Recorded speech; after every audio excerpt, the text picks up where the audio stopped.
The story begins with the MC practicing martial arts, and his friend, after taking a punch, cannot accept the pain he felt and asks if he has perhaps reached subtle mastery. He replies that he reached it 2 days ago. Subtle mastery is one of the stages of martial arts in that world, and the levels are beginner, proficient, subtle mastery, great achievement, and lastly, perfect completion. His friend says that this is incredible, since when it comes to the Vajra fist, which is the diamond fist, no one compares to him. Su-hong asks if he rested enough since they need to continue training, but Oolong calls him a training maniac since he does not know how to stay still. He says goodbye to everyone, and the teacher, upon seeing the MC, says that he finally found him since he wants to know about the registration he was going to make for the martial arts course, and why he still has not paid the 30,000 fee. Su-hong asks if he can give him a few days, but he replies that unfortunately, he cannot, since even knowing that the family is going through difficulties, rules are rules. The MC continues training and thinks about the registration fee of 30,000. He also remembers that at 3 years old, his parents died in a disaster caused by ferocious beasts. Since then, he has lived with his uncles, and after learning about his talent in martial arts, they dedicated themselves as much as possible to helping him. After all, in that era where beasts roam freely, being a warrior is an extremely high-income profession. He is aware that he is training as much as possible to give them a better life, but he is only making everything more difficult. After some time, he returns to his house, but before opening the door, he hears his uncles talking about the rent and that they want to delay it a little longer so they can help with Su-hong's fee. His aunt suggests even stopping her own medicine since the disease has no cure, but her husband says no, since he will get another job, and she just needs to rest to recover her health. The MC feels bad hearing this. He slaps his own face and opens the door saying he has arrived. His aunt asks if he is exhausted since he arrived very late, and also asks him to rest a little since she will prepare dinner. Su-hong goes to his room and keeps imagining that his uncles have done enough for him, and therefore he needs to solve his own problems. For martial arts practitioners to earn tens of thousands in a few days, there is only one place. The next day, he goes to the underground fighting arena, and the announcer announces that the one responsible for defending the arena will be the Minotaur, and if he wins 4 consecutive fights, he will receive a bonus of 60,000.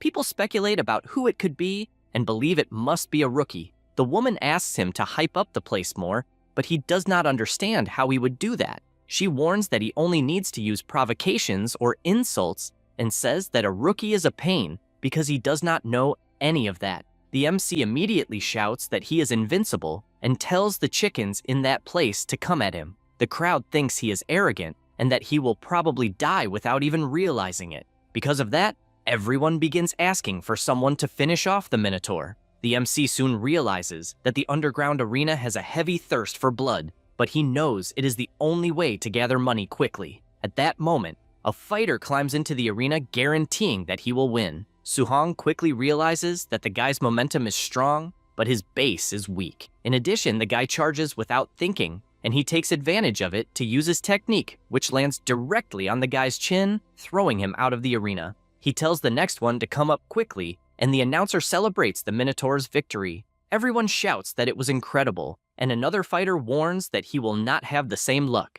The MC imagines that this time the physique of his opponent is strong, and that he will be able to test his Vajra fist. The fighter charges, and the two collide their fists, but the MC sees an opening and counterattacks with his other fist. That's because the guy used too much force in the upper part and left his waist full of openings, and it was enough to land a kick that sent the guy flying out of the arena. With this victory, he tells the next one to come up immediately. Meanwhile, at the top of the arena, one of the organizers comments that the MC is not even a quasi-warrior, but his strength surpasses that of an apprentice. He is not so strong nor so weak and is perfect for armed fights. His subordinate asks to let him fight, and he tells him to remember that he must not reveal that he has already been promoted to warrior. Back in the arena, the MC imagines that with his Vajra fist at micro level, it is not difficult to deal with apprentices, and if he wins once more, he will obtain the 60,000 bonus. Suddenly, people shout that it will be the White Fox and ask if the guy is not a quasi-warrior,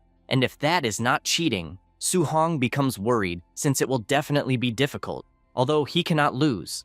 The white fox smiles and tells him not to be afraid since he will be gentle. The final fight is then announced and the two launch into the attack. The MC is aware that his level is lower, so he needs to give everything in the first strike, and both collide their fists. However, with this clash, he quickly realizes that the guy is not a quasi-warrior, since he is much stronger, and he becomes concerned because his opponent is definitely a real warrior who deliberately suppressed his bloodlust. The fox releases a bit of his energy and lands his thunder fist directly, which manages to seriously injure the MC. People immediately realize that the explosion was from the thunder fist and that the fight is definitely over. The white fox continues attacking frantically, and the MC defends himself at all costs, since if he receives a direct hit, it will be over, and he needs to find a chance to counterattack. However, one of the blows passes through his guard and hits his face directly, throwing him to the other side of the arena. He thinks this is terrible since his consciousness is fading, until the white fox places his foot on his head, stating that he will not earn a single cent of the bonus,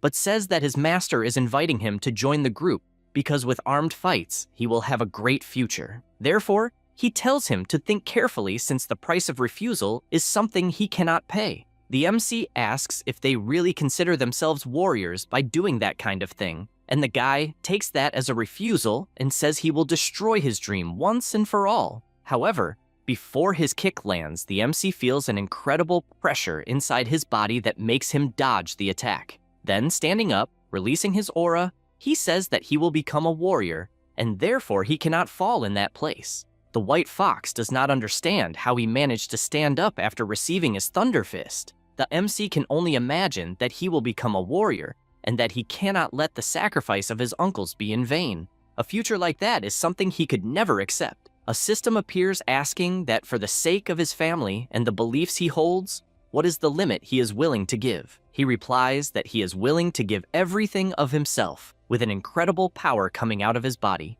The MC feels as if he were in another place, and to make matters worse, a kind of giant monster is standing in front of him. This being says that he will give him that opportunity, and an aura goes to Su-hong and materializes in the form of a system. His name is displayed along with some attributes, and a mission is active. He finds this curious since it looks more like a touchscreen and decides to click on the Missions tab.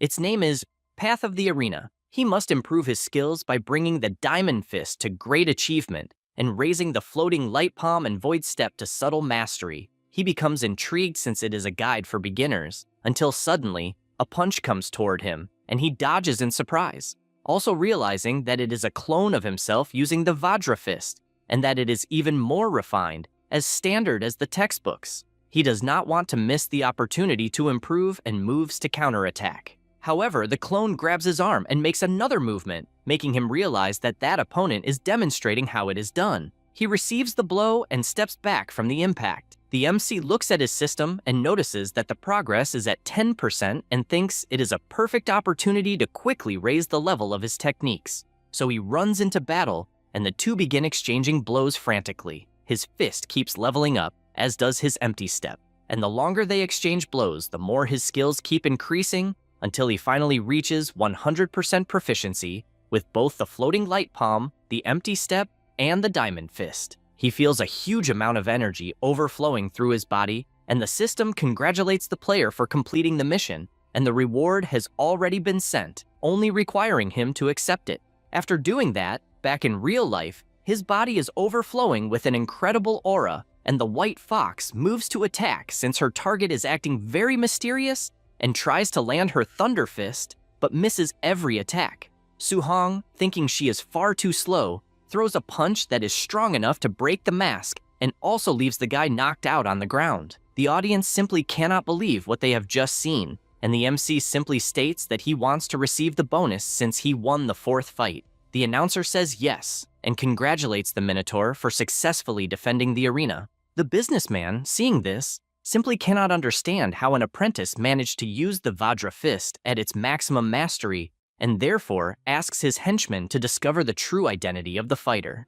After that, the MC leaves but realizes he is being followed and therefore moves at high speed. The two guards do not understand how he vanished, but know they must discover the boy's identity no matter the cost. Su-hong is hanging from the top of the wall and an hour later manages to reach his house. His uncles, seeing the pile of money, become frightened and ask if he robbed a bank. He replies that he did not, since he was only sponsored for being a good fighter, and asks his uncles to believe him. The two become amazed since their nephew would never lie and believe the boy has a great future. Later that night, the MC goes to the rooftop and reflects that the registration fee has been solved and the rent has been paid, and he gives thanks since thanks to the system he managed to escape danger, but he has not seen any change in his attributes so far. Besides that, he notices he gains some martial points and decides to see what happens.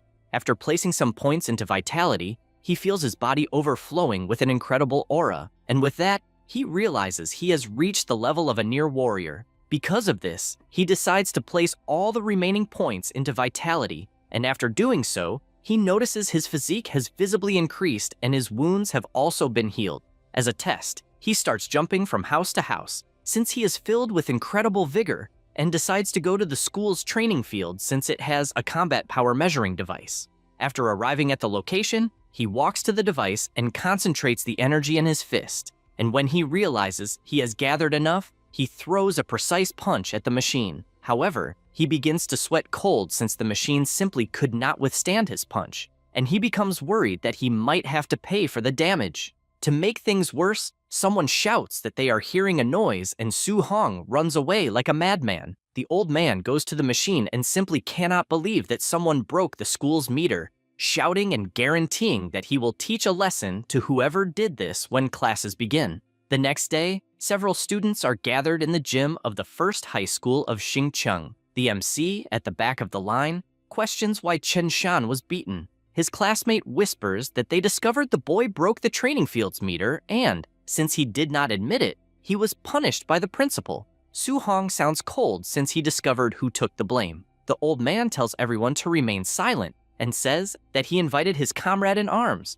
the grade 3 warrior Chen Tian, and that he will teach the Thunder Fist, which is a rank C technique. The class celebrates since it is the first time they see a grade 3 warrior, and this martial art costs hundreds of thousands in a dojo. The MC reflects that this technique was the one used by the White Fox, and it was indeed a powerful punch. He knows that learning this technique would cost a lot of money, and therefore he needs to take advantage of this opportunity. Chen Tian warns that he will train it from beginning to end 10 times, and how much they learn depends entirely on them. He positions himself and throws a punch into the air, demonstrating it. At the proficient level, one can produce 3 thunderclaps, and at the micro level, there will be 5 thunderclaps. Then he finishes by showing exactly the level he is currently at. He says that upon reaching perfection, it will be possible to produce 9 thunderclaps, but they should not be ambitious since they are at the beginner level, and anything is profit. All the students begin practicing, and several hours later they are completely exhausted since they made no progress at all.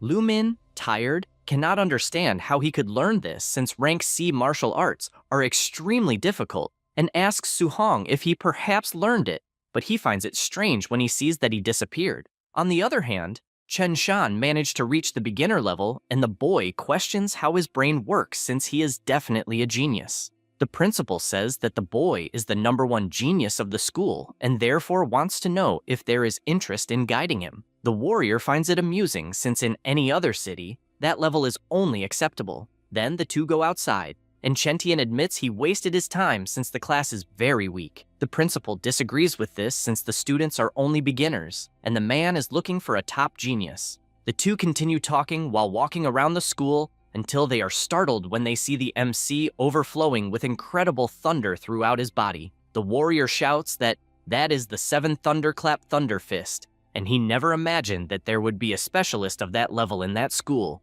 The principal says it is impossible since he has never heard of it, and also points out that the clothes belong to a student and not to someone older. The warrior says that this is impossible since he only taught for half a day, and there is already a student at that level of mastery. Suddenly, the principal panics since, if he heard correctly, he heard 9 thunderclaps. Chen Tian becomes extremely excited since he understood everything, and, gathering energy in his fist, uses the skill once again. With that, he manages to advance to 8 thunderclaps, and managed to do it thanks to the MC who inspired him. The two run since they urgently need to see who the student is, but as they get closer, they realize he has already run away. The MC, already far from the school, says that he did not expect that training a rank C martial art would be so exhausting, and he also sees in the system that his Thunder Fist has reached perfection, and he must think about how to earn martial points to advance to the warrior level as soon as possible. But he does not know if he will achieve that by dueling normally,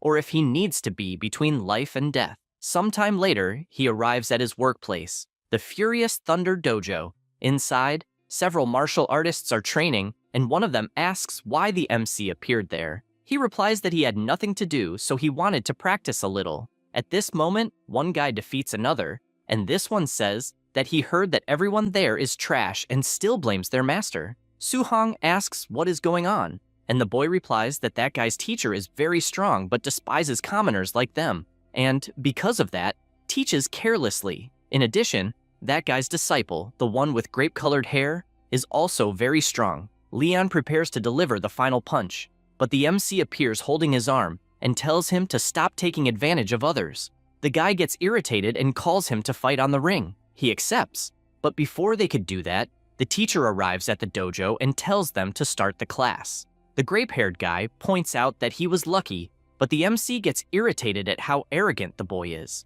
Mushan warns that it is the last day he will teach the Furious Sea Spear and that he will demonstrate it only once. He positions himself and already imagines that he will demonstrate it only that one time, since he doubts that a bunch of trash could learn it. The MC keeps observing carefully, since he needs to learn it on the first try. After the teacher performs the demonstration, he leaves and says they must learn it on their own from that point on. The dojo students become furious, since he only demonstrated it once, and it is impossible to learn like that. Su-hong reflects that the core of that technique is not so complicated, and after preparing himself, he makes a precise movement and begins to practice in front of everyone, who find it incredible since they did not know there was a prodigy in their academy. At that moment, Leon returns to the inside, asking what the noise is and whether they somehow managed to learn it, until he sees the MC performing the correct movements and becomes surprised, since he needs to test his depth.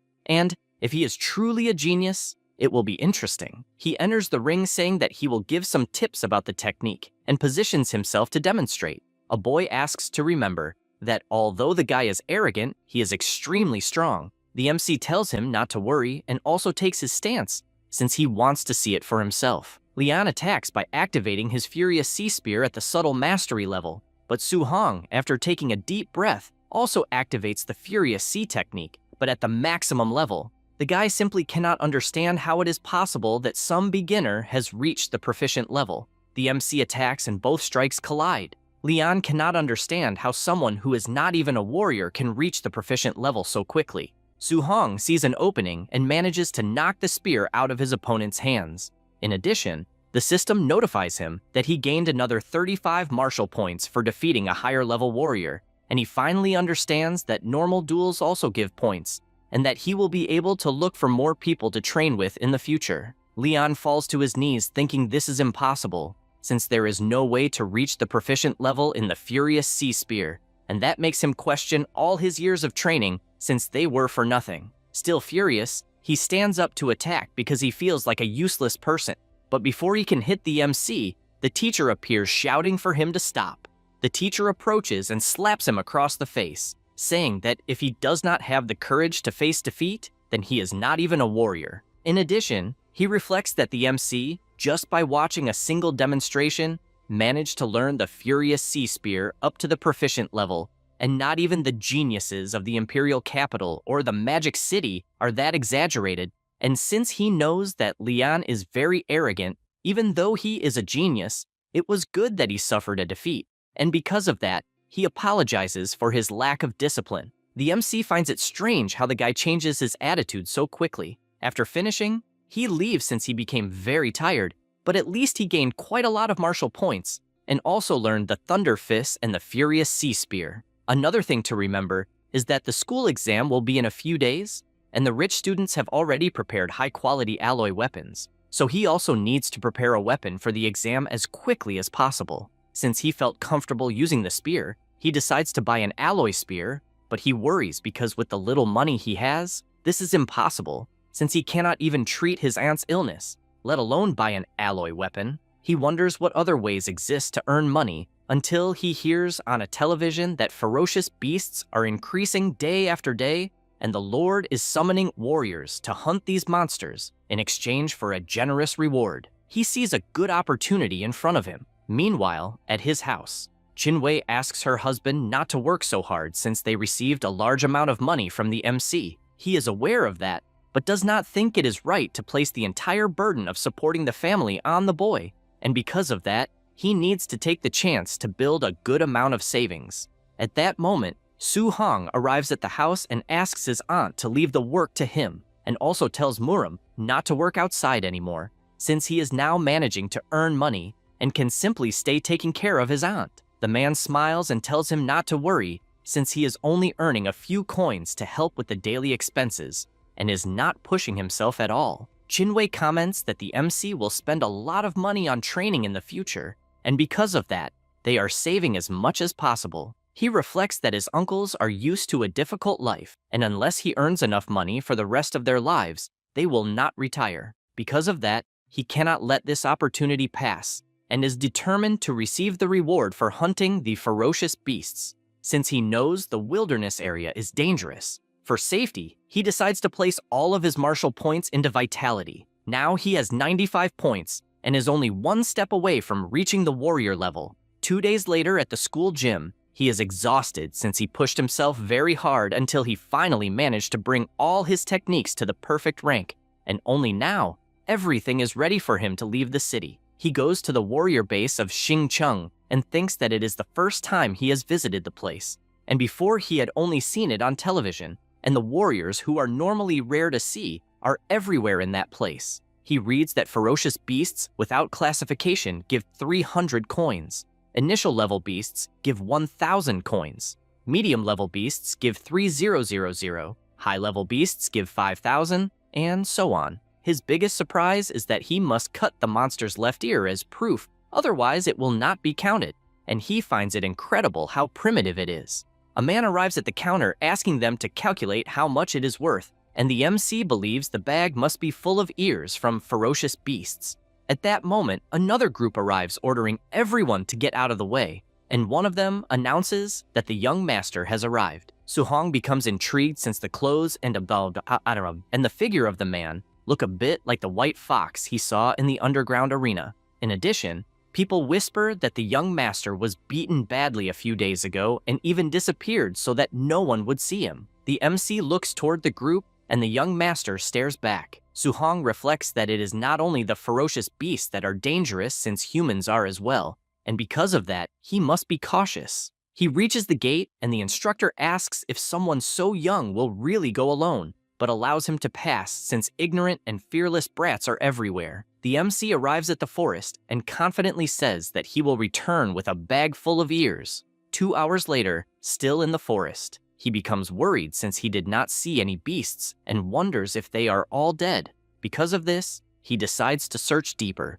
but as soon as he starts running, he runs into a giant wolf. He knows that it is the Black Moon Wolf, a ferocious beast of the initial level. The wolf lets out a roar and charges at him. He dodges the first attack and, gathering energy in his hand, strikes with the Thunder Fist, which sends the wolf flying violently into a tree, to the point that it falls dead on the ground. He finally feels the sensation of fighting a monster, and it is more exciting than he imagined. His conclusion is that he can already kill a level 1 ferocious beast in the initial stage with just one blow, and he does not know how it would be against one in the middle stage. As soon as he says this, a giant furious bear appears behind him, but it is also defeated with just one punch, which makes him realize that level 1 monsters will not be a problem, so he just cannot mess with level 2 ones. He removes the ears and knows he already has 3,000 bonus guaranteed. At that moment, the system informs him that the accumulated Mad Do points are already enough to advance to Warrior and asks him to raise his level as quickly as possible. He becomes happy for finally being able to advance in level until he feels an absurd pressure and wonders what presence that was that he felt, since it is a beast on another level. He runs to see what it is until he reaches the location and gets startled since it is a black jade python, a level 1 ferocious beast in the final stage. The monster hits the warriors who are in the place, throwing them against the rock, and then attacks the MC as well since he was too close. He manages to dodge, but the snake attacks too fast and strikes him with its tail, throwing him far away. He falls beside a body, grabs the spear that was lying there, and stands before the serpent. The monster wastes no time and attacks, but he dodges while reflecting that to kill a monster of that level, it would require several warriors of similar levels cooperating with each other. Even knowing that his techniques were all cultivated to perfection, being enough to kill a black bear with a single blow, he believes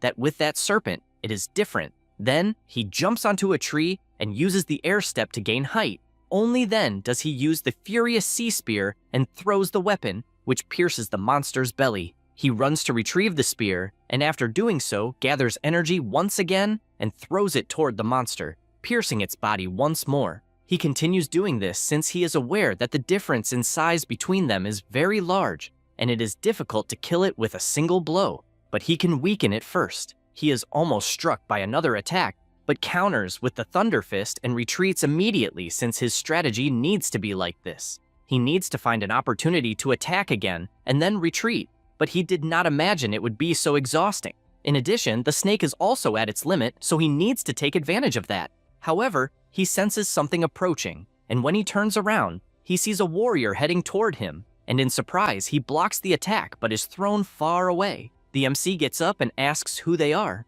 The young master comments that they met again and asks if he would not like to give that serpent as a gift. The blonde comments that when he saw him leaving the city alone, he was sure he would die quickly and did not expect that luck would be so good that not only did he not die, but he also found the black jade serpent gravely injured. The MC understands what is happening since apparently the group has just arrived to be saying that, and becomes worried since they have the numerical advantage and he cannot face them head on. While thinking about this, the big guy attacks once again, but the MC gets irritated by this and asks if they really believe he cannot defeat them just because he received a surprise attack. Their fists collide, and the man cannot believe the terrifying strength he is witnessing. In addition, he receives a punch straight to the face that makes him fall unconscious to the ground.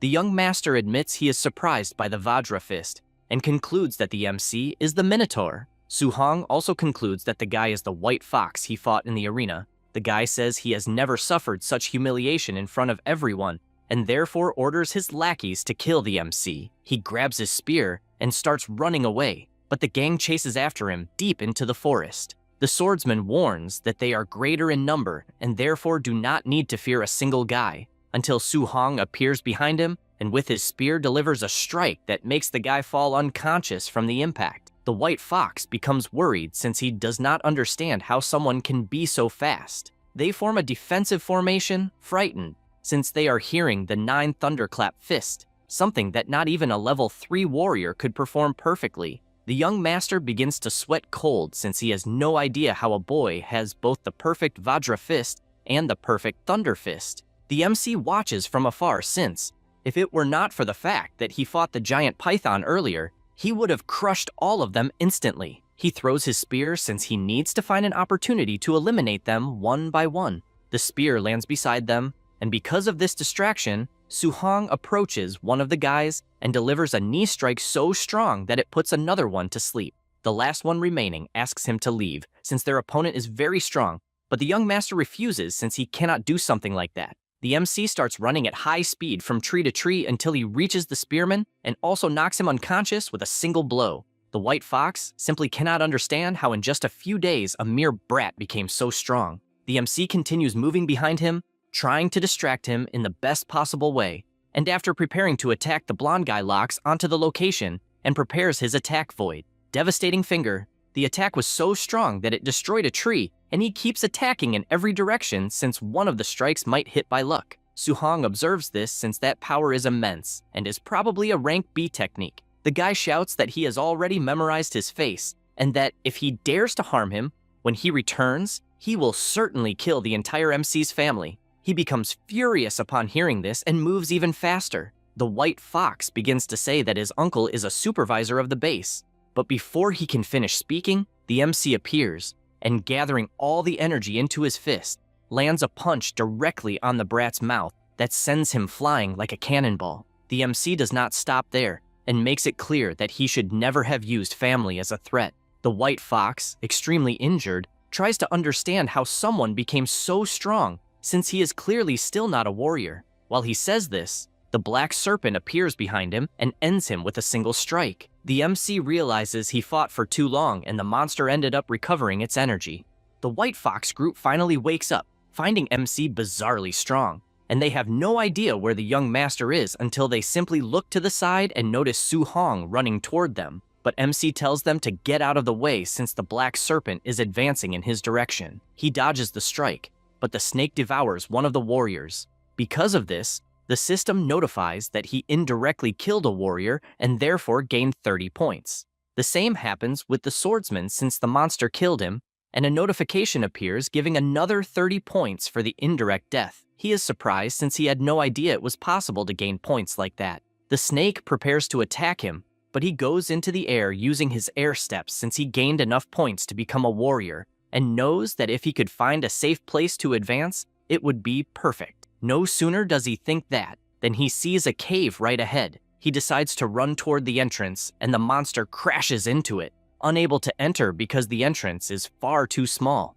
Already inside, MC sees that the snake is persistently trying to get in, and therefore quickly opens his system and starts spending his martial points as fast as he can. He begins to level up his energy like crazy and feels as if lava, not blood, runs through his veins. His points finally reach 100, and with that, he advances to Warrior Level 1. He feels an intense power overflowing from his body now that he is a real warrior. Then he looks at the snake since it is his turn to attack and, concentrating energy in his fists, lands a precise blow that throws the monster away as if it were nothing. He does not stop there and continues advancing toward its head.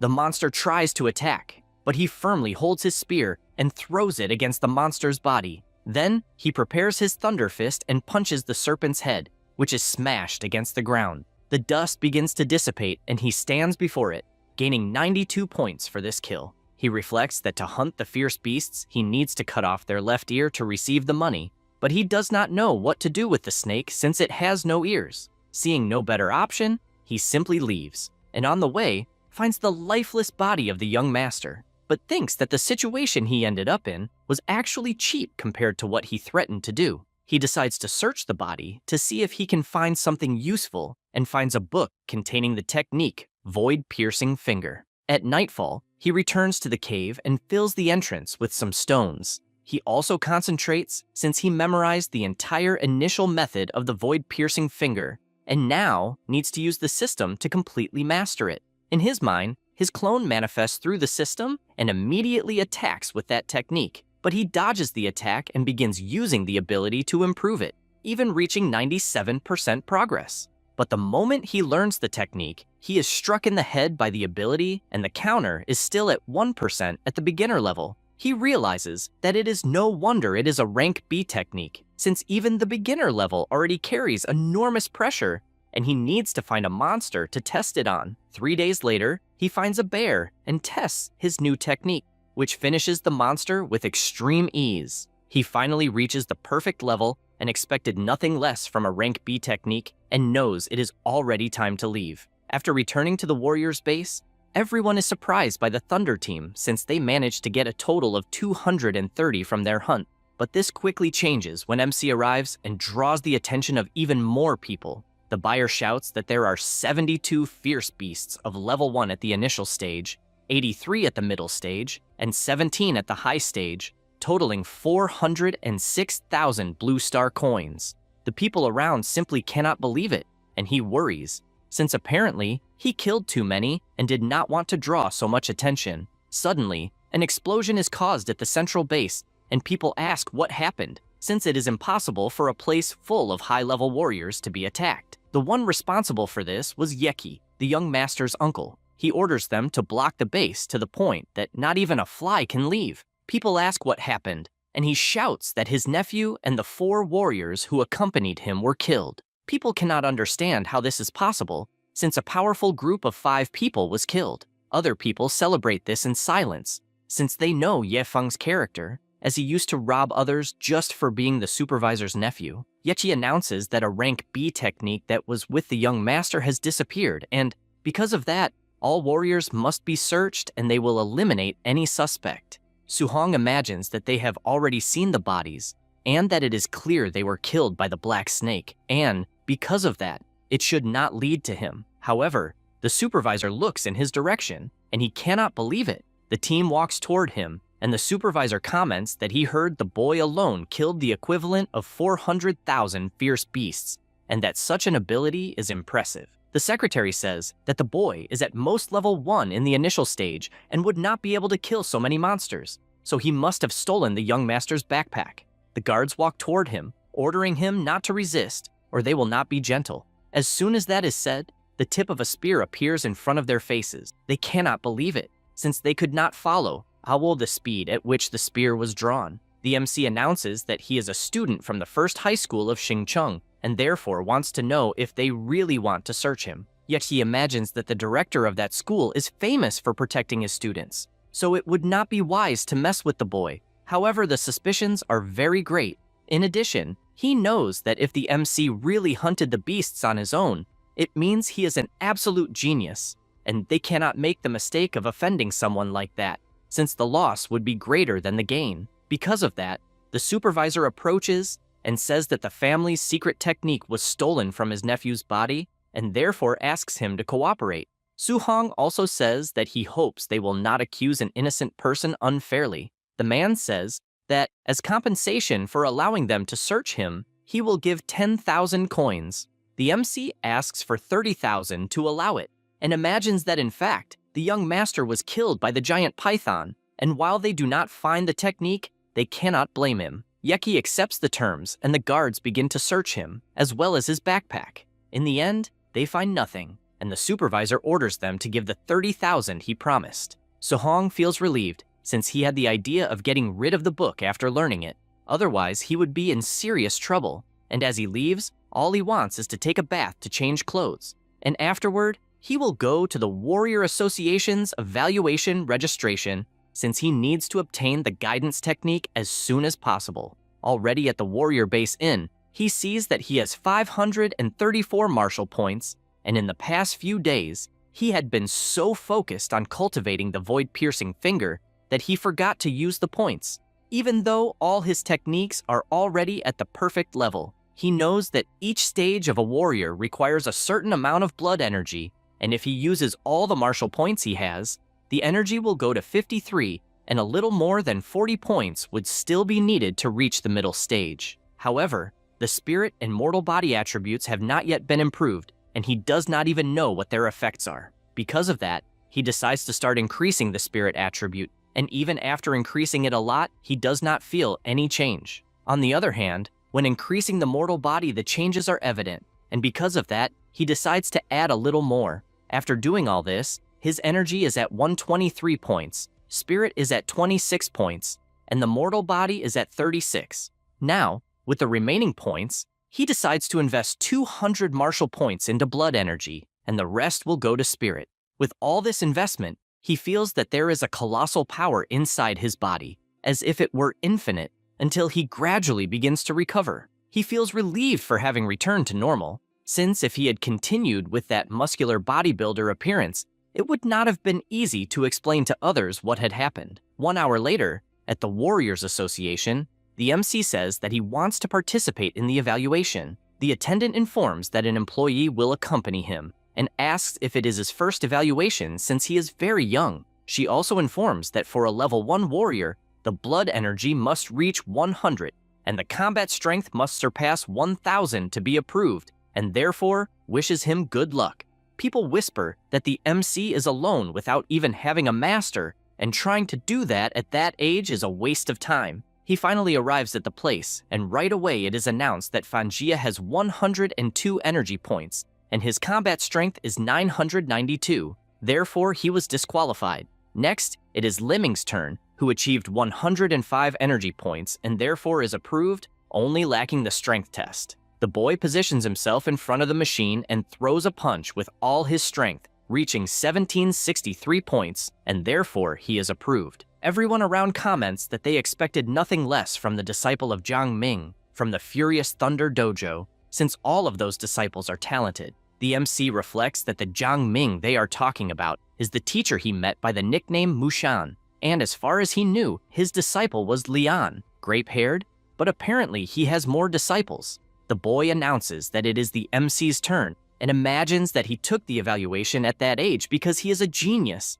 and another person who is also at the same age is ridiculous. However, he becomes frightened when he hears people saying that the energy meter must be wrong. That is because he scored 123 points, higher than all the others. Liming tries to calm himself since high blood energy is useless because combat strength is everything. The MC positions himself to take the strength test and keeps imagining that he advanced to warrior and even improved his physique, so he believes that using 40% of his strength is enough. But if he holds back too much, it may be that the combat strength will not reach the minimum required. Therefore, just to be safe, he decides to use 50% of his strength, but when he hits the power machine, it is thrown violently against the wall to the point that everything explodes. Liming simply cannot believe that he sent the strength meter flying with just one punch, and that strength is terrifying, besides not having used any martial technique. To make things worse, the score was 3004, considering that the strength standard of a level 1 warrior at the highest stage is at most 3000, so that number is unimaginable for a warrior at the initial stage.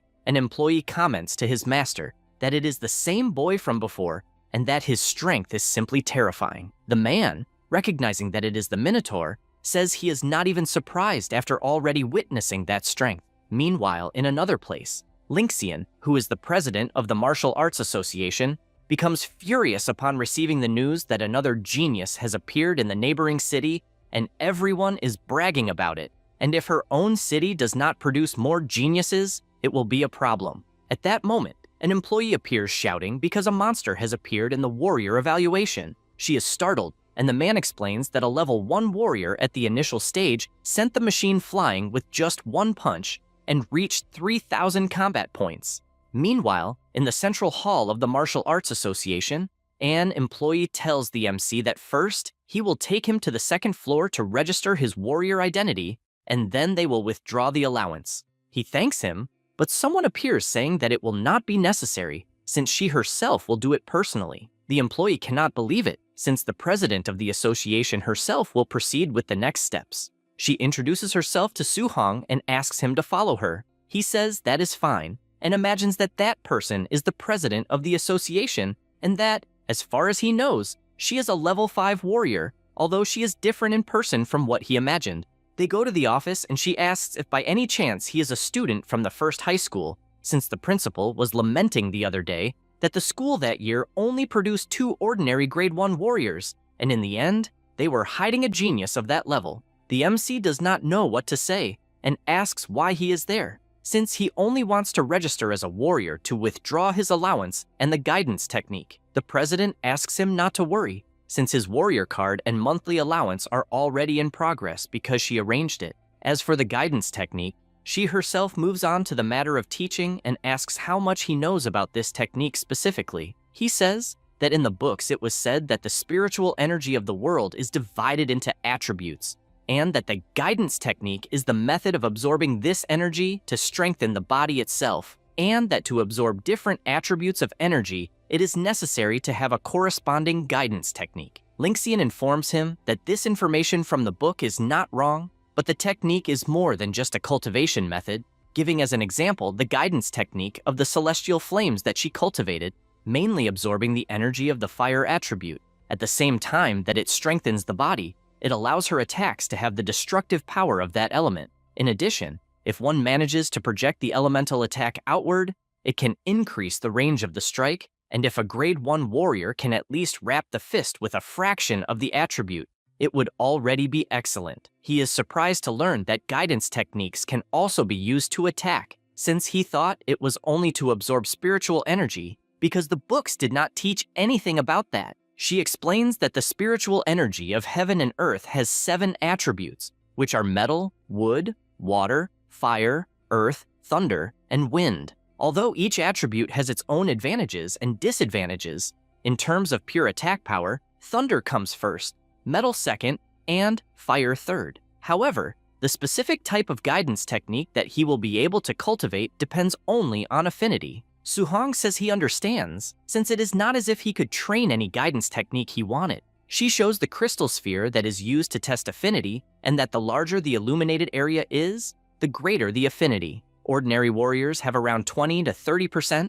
She herself has 80% affinity, which is already considered very high, so she believes that a genius could certainly reach or surpass 90%. He takes the crystal in his hand, thinking that the president is incredible for becoming a level 5 warrior so young and is definitely an absolute genius. And she only achieved 80%, so reaching 90% would be excessive. At that moment, the crystal's glow becomes far too strong, frightening both him and her until it fills the entire room. She says she cannot believe it because he has 100% affinity with the fire attribute and asks if he knows what that means. He replies that he does not, and she tells him that he can absorb 100% of the fire spiritual energy from the environment without letting even a single trace escape. She cites herself as an example. She has 80% affinity, so 2 parts of the energy escape when she tries to absorb it, and because of that, she is already a level 5 warrior and became the president of the association. She points out that his future achievements will be greater than hers,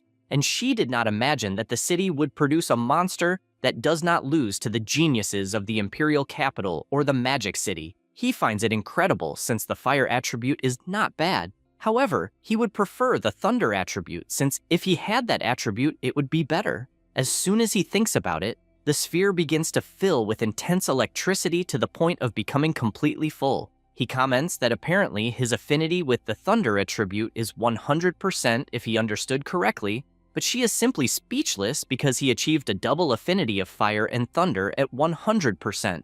And that is far more than a genius because he is simply a monster. Then he shows that apparently he also has 100% in the wind attribute, but she no longer accepts that because it is too ridiculous. A few minutes later, she sits on the sofa and simply tries to process it since what she saw is impossible because all the attributes gave 100% and that must be a dream. She remembers that people used to consider her a top genius since grade 5. Warriors at 30 years old are as rare as phoenix horns. But when she faces someone who defies all logic, she realizes that she is just an ordinary person. Only then does she understand that to surpass existences that challenge reason, other equally extraordinary existences are necessary. She believes that she has found that kind of person. Meanwhile, MC keeps imagining that he achieved 100% in all 7 attributes, and that if he focuses only on thunder, abandoning the other 6, it would be a total waste. Because of that, he asked the president if she could give him the guidance techniques of the 7 attributes at once. She explains that a person's energy is limited, and no matter how great the talent is, it is better to focus on only 1 or 2 types. In the past, there were people who tried to cultivate 7 guidance techniques at the same time, and after decades, they were still only a grade 1 warrior. He says that he understands and that he only asked that because he could not decide, so he wanted to test each one before choosing which one he will follow. She says that it is fine, but asks him not to do anything foolish by wasting his talent for nothing. Then she comments that his school's monthly exam is approaching. He says yes and questions her sudden interest in that. The president answers that recently the conflicts in the battlefield of the heavens are becoming intense.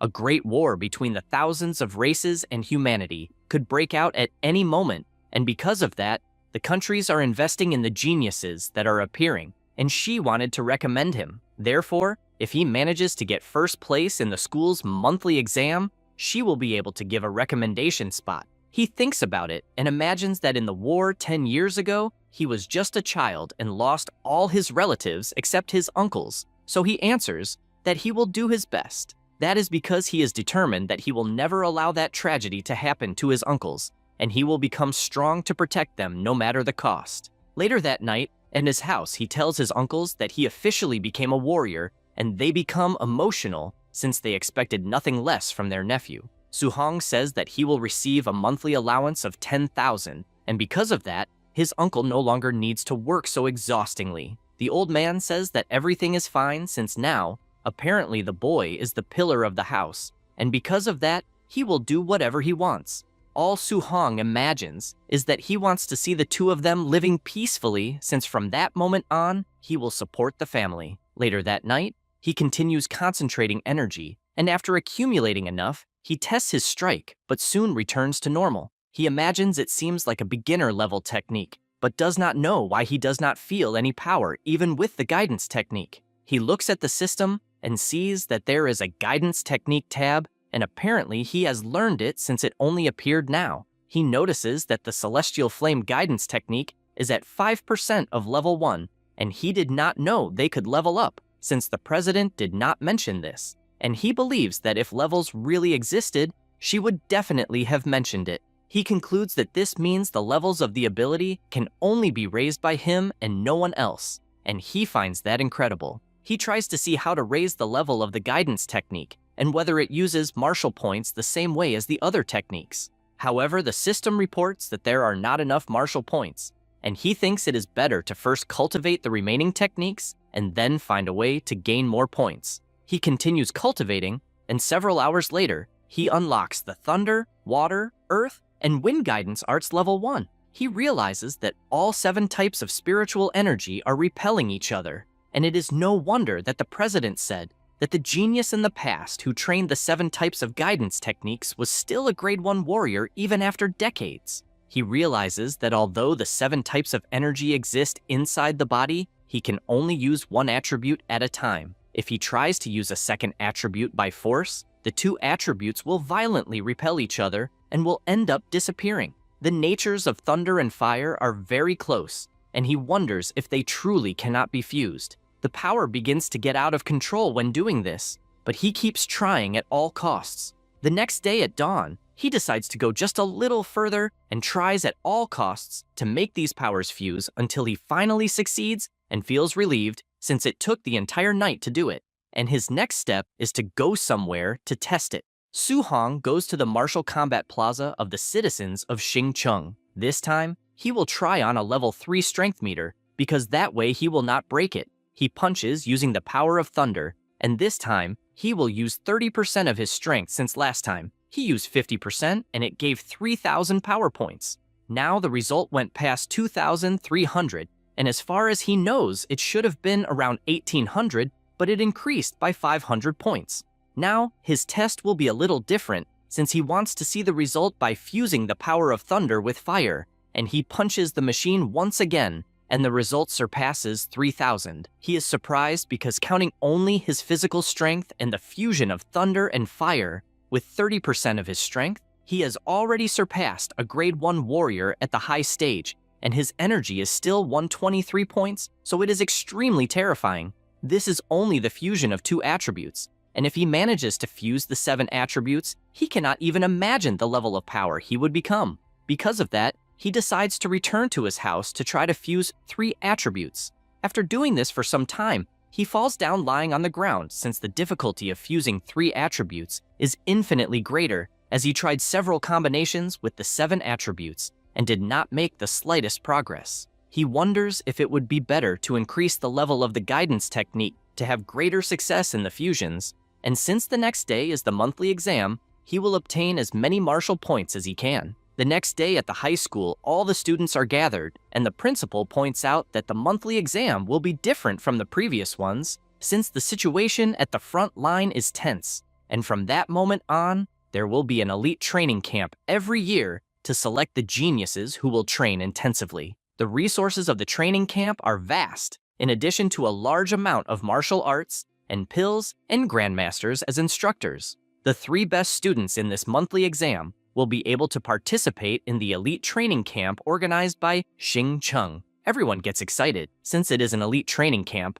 and moreover, a grandmaster there is a level 7, while their director is only level 3. The MC finds it funny since the president said she would give a slot if he finished in first place. But apparently, the top 3 will get a slot anyway. Liu Min goes to the MC and says that Chen Shan and Li Tu have already become level 1 warriors, and many people have already learned the basics of the Thunder Fist, so they have no chance at all. Su Hong says he is surprised, since he was absent from school for only 10 days, and these guys have already advanced to warriors. His friend says yes, since the director brought the veteran Chen Tian to teach the Thunder Fist and give private lessons to the talented students, and their energy surpassed 100 a few days ago. Those 2 can already produce 3 bursts with the Thunder Fist. The 2 geniuses joke with each other that they will show everyone what a true genius is, Chentian asks the director if he still has not found the genius of the 9 bursts of the Thunder Fist. He replies that he searched everywhere and did not find him,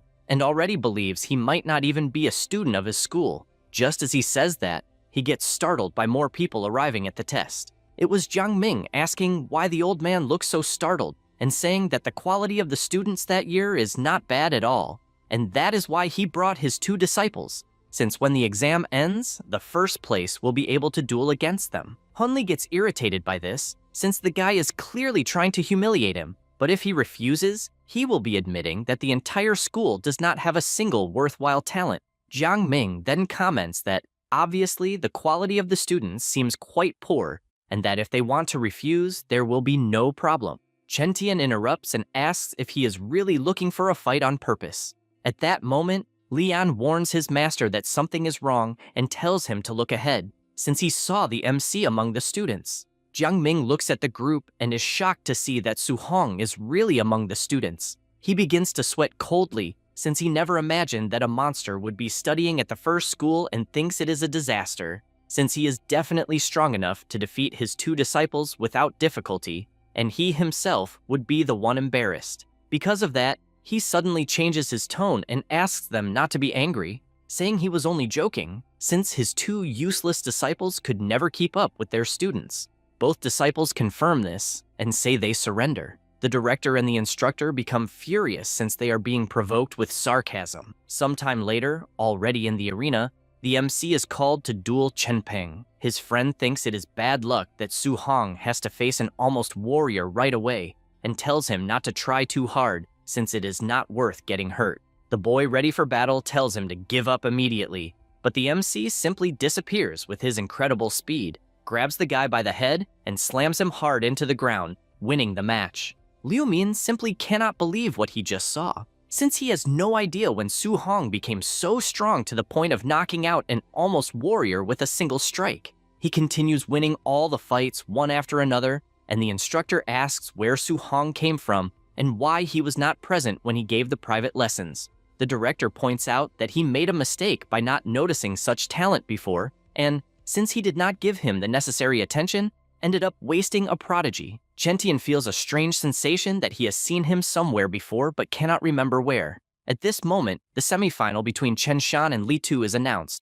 The 2 exchange frantic blows with similar strength, making it impossible to tell who is stronger. Li Tu warns that both of them are using the 3 Thunderclap Thunder Fist, and that if he does not use the trump card he has, he will not win. Chen Shan counterattacks and tells everyone to look carefully at what the #1 student of the school can do. The people are surprised to see that the boy is manifesting an attribute, and to make matters worse, it is the fire attribute, which has enormous power and only loses to thunder. Li Tu is not intimidated and says that anyone can manifest an attribute. Once again, the crowd is shocked because Li Tu can also manifest an attribute, and it is the metal attribute, which has even greater combat power than fire. However, it does not stop there, as the boy also reveals his trump card, which leaves Chen Shan shocked because that is the 5 Thunderclap Thunder Fist, and there is not much he can do except receive the blow head-on. The director is astonished by this since the boy had been hiding his strength.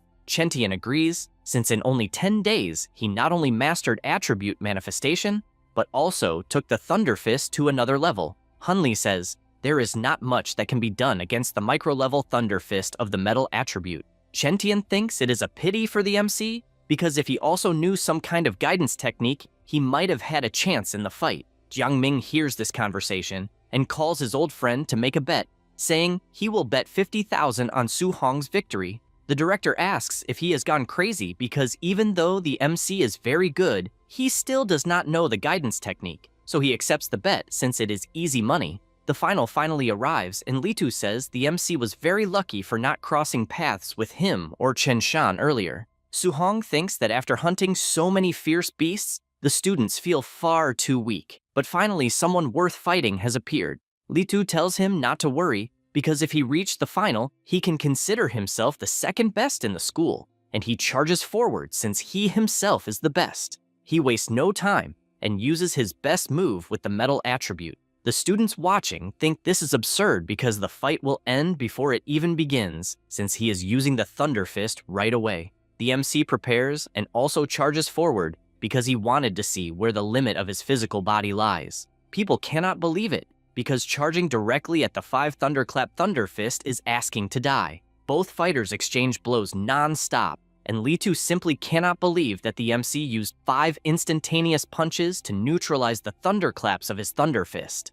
The two continue exchanging blows non-stop, and he begins to think that the MC is a monster because every punch he throws is heavier than the last. The people are surprised because Su Hong has not even used martial techniques and is already tied with Litu, who is using the 5 Thunderclap Thunder Fist. Chen Tian suggests that the boy may have some kind of special physique, otherwise his strength would not be so exaggerated. The director celebrates because his school has finally produced a genius with a special physique. On the other hand, the instructor says that despite the impressive strength, Litu has already condensed his attribute. Therefore, the MC has no advantage. The two fighters step back after exchanging blows, and Litu gathers power to the maximum to use his attribute. He advances, saying that he has already won that fight, but Su Hong reflects that he wanted to see how far his physical body could fight against that guy, but it seems that will not happen. Then he decides to get serious because he will repay the respect and advances with his thunder attribute.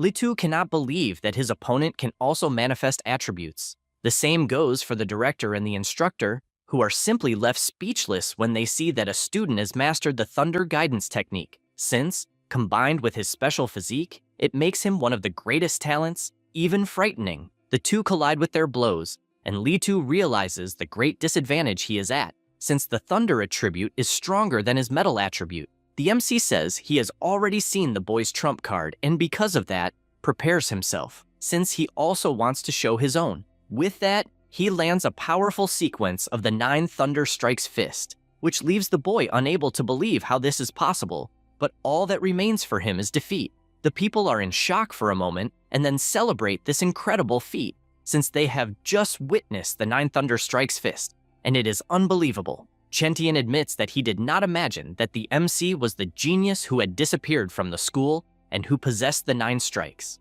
On the other hand, the director says he is not just a genius but a colossal dragon. The instructor thinks this is sensational, since when this monster arrives at the elite training camp, the geniuses from influential families will suffer an enormous shock. A golden carp does not belong in a lake. When it encounters the wind and the clouds, it transforms into a dragon. The director says that this time, at the elite training camp, Su Hong will be a dragon rising from the abyss, ready to fly, and the Magic City, as well as the Imperial Capital, will see this monster shine. After all that, already late in the afternoon, the MC returns to his house, and his uncle asks how the exam went. He says that he placed first, and Muram is happy to hear that, since in this way his boy will be able to participate in the training he had mentioned. At that moment, someone knocks on the door. It was a woman shouting, wanting to know if Su Hong lives there. He opens the door, asking who she is. The woman says that she is the mother of Lin Nian from his school, and, as he knows, the top 3 of the big exam will go to the training camp. But her son ended up in 4th place, and because of that, she wanted to negotiate his spot. She offers 30,000 coins for him to give up the spot.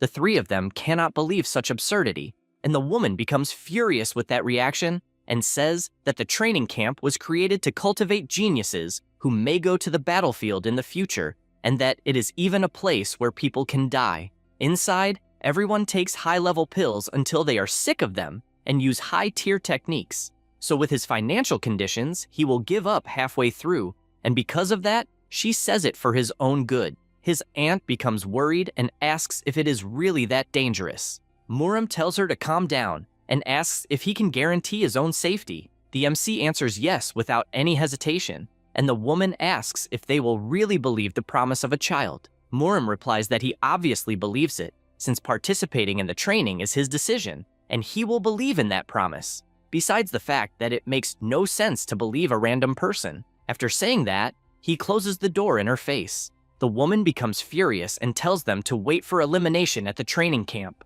Inside, Su Hong comments that he did not hide the danger out of malice, but his uncle says that it is not a problem since he is aware that his nephew studied a lot and understands the training camp better than anyone, and since he has determination, he will face all difficulties. Qin Wei finds that funny, and tells them not to get excited since they only need the boy's safety. The MC guarantees that he will stay safe. Later that same night, he goes to the rooftop and imagines that he cannot let his uncle and aunt worry, and because of that, he will never disappoint their expectations. He opens his system and sees that he gained a total of 285 martial points in the more than 10 fights he had in the monthly exam, but it is still not enough. He also does not know which high-level techniques or trump cards the twins at the training camp possess, and to face them, he will prioritize increasing the strength of his physical body. He puts his points into mortal body until it reaches 64%, and he wonders what will happen when it reaches 100%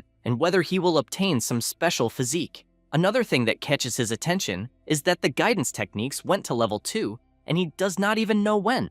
That is strange since he only cultivated them for a few days and did nothing else, and he wonders if there are extra conditions for the level to increase. Because of that, he decides that he will try to raise the level once more. The next day at dawn, his guidance techniques advance to level 3, and not only that, but his blood energy also increases by 3 points, and that is a pleasant surprise. Outside, he says goodbye to his uncles, and the two try to motivate him once again, asking him to return home with another first place in his pocket. After saying goodbye, Chinwei finds it funny that her husband always speaks while trembling with worry, even while disguising it, and he says that he cannot help it since he does not want his nephew to worry. Suhong continues walking until he looks to the side, and the president of the association appears in a car doing a drift and tells him to get in. They head to the track, and the MC, curious, asks what the president wants with him.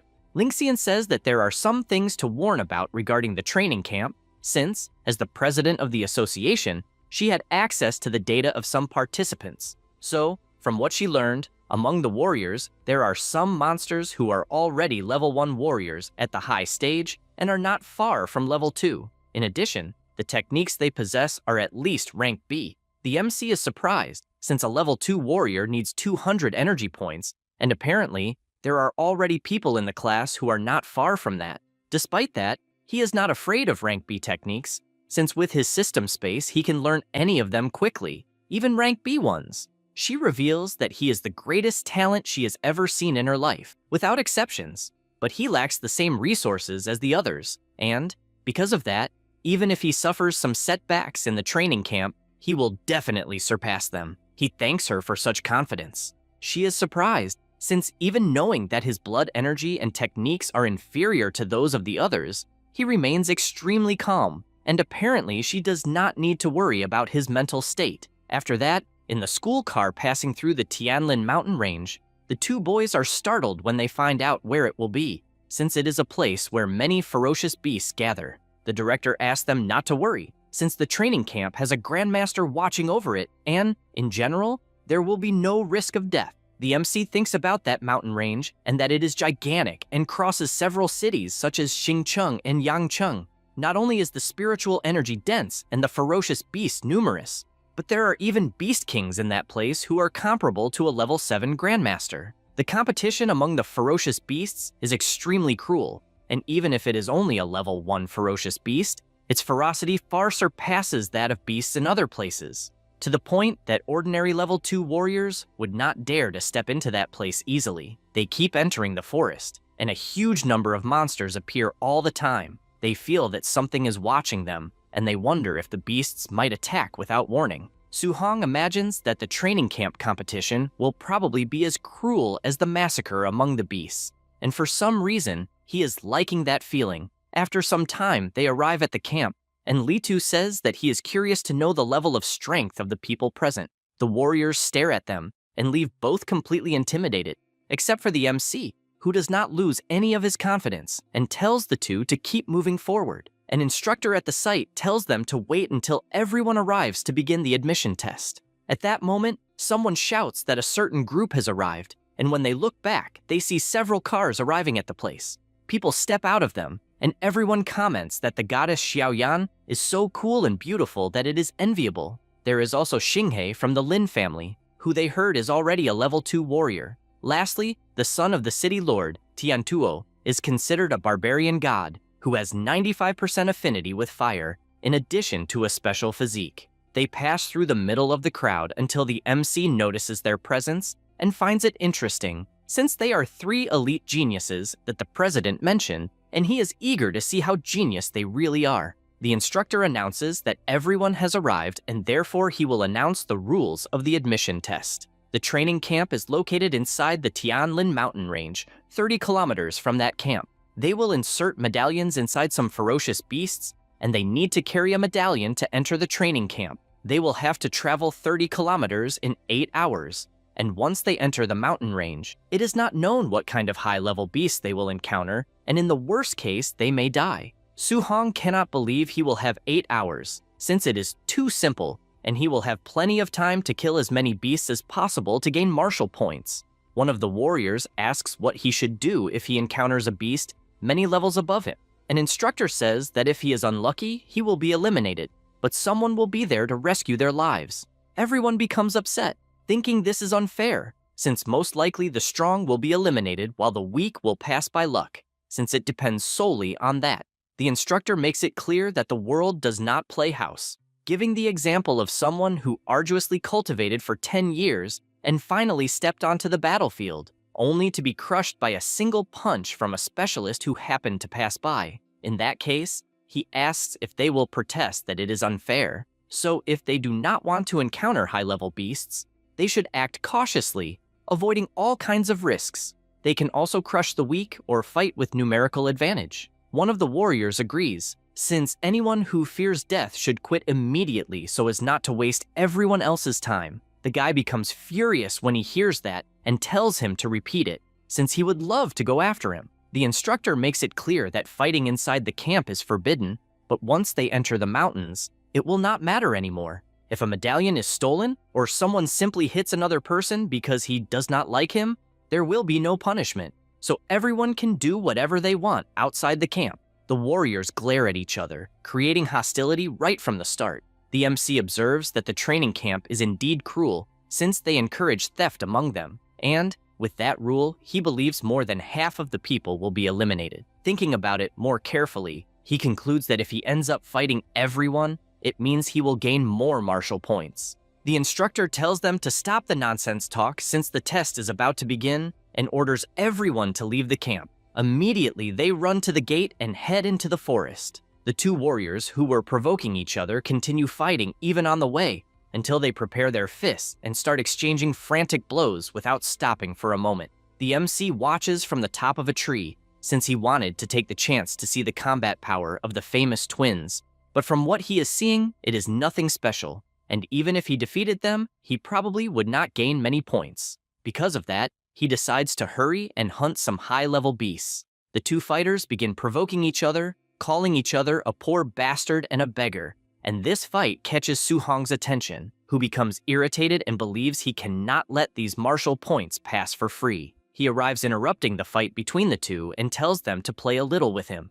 The warriors ask if it is some kind of joke, since another poor bastard showed up to bother them, and they want to know what level he has to think he can interfere in someone else's fight. The MC explains that they misunderstood, since what he meant was for them to stop fighting each other and for both of them to fight together against him. Immediately, one of them rushes forward, but the MC lands a knee strike that sends the guy flying like a rocket to the other side of the map. The boy simply cannot believe that a warrior of his level was defeated with just 1 blow, and he does not know what kind of fast technique that was. In the middle of these thoughts, the MC appears attacking and lands a full strike that almost sends the guy's head flying off. After defeating this guy, he goes to the warriors and tells them not to underestimate ordinary cultivators, since they will regret it. At the same time, in the control center, the instructors who just watched the fight question where the MC came from, since 2 warriors were in a heated duel, and the guy simply shows up and defeats both of them,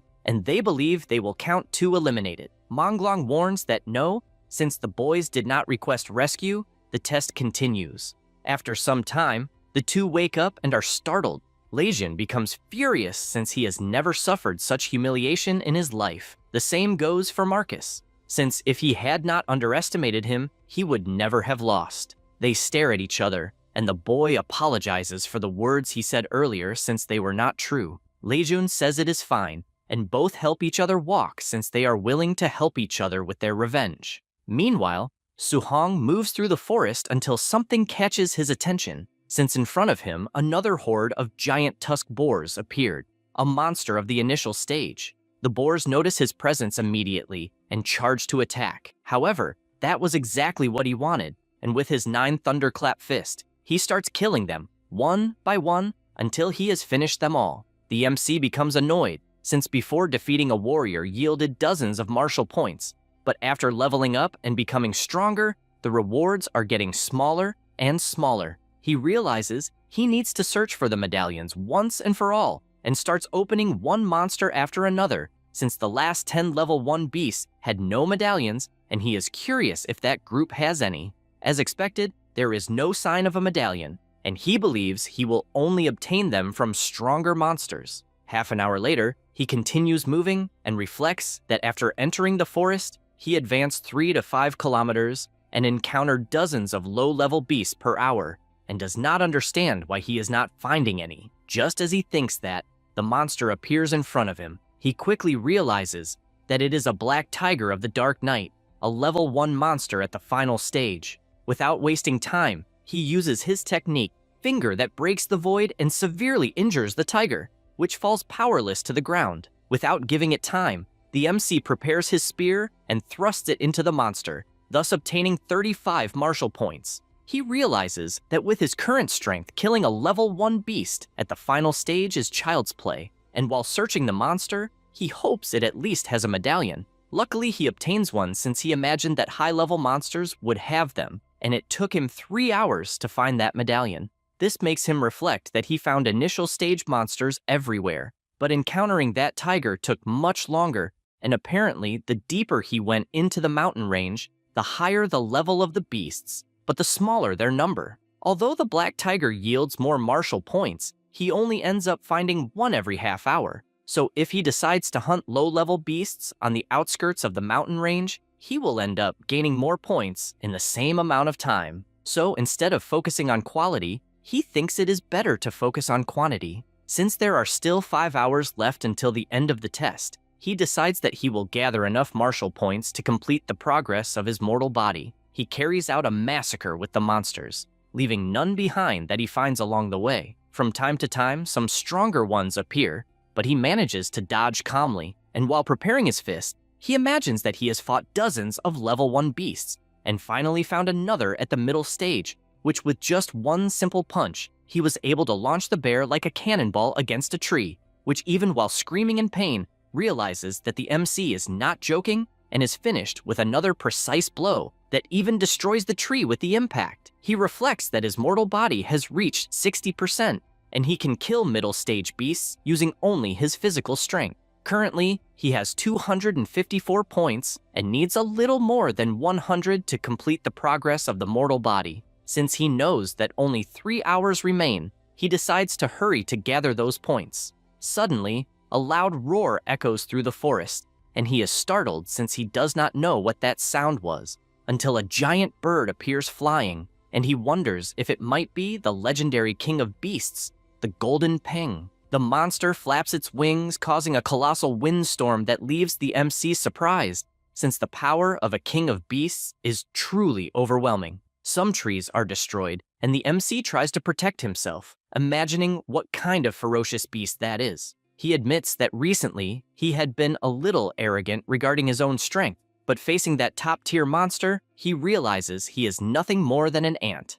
Only then something catches his attention when he sees someone approaching the monster while flying. This is the level 7 Grandmaster, Tianli, who tells the King of Beasts that he borrowed that territory and therefore does not know what the monster is doing there. Peng, who is the golden bird, replies that he never said he would lend it to anyone. The Grandmaster makes it clear that he will have to beat the bird until it agrees and lands a direct punch that makes Peng scream from the impact. He tells it to stop making noise and begins unleashing a huge combo across the monster's entire body. Then, he once again tells the King of Birds to get out of that place since the territory is being used by him. The monster, even though furious, flies away but warns that it will get revenge someday. Tianli takes a deep breath and shouts to everyone in the forest that he is the level 7 Grandmaster responsible for taking care of the camp, and therefore they do not need to panic since the test continues. The MC is surprised since that is the power of someone at level 7, but he knows that sooner or later he will have to reach that level.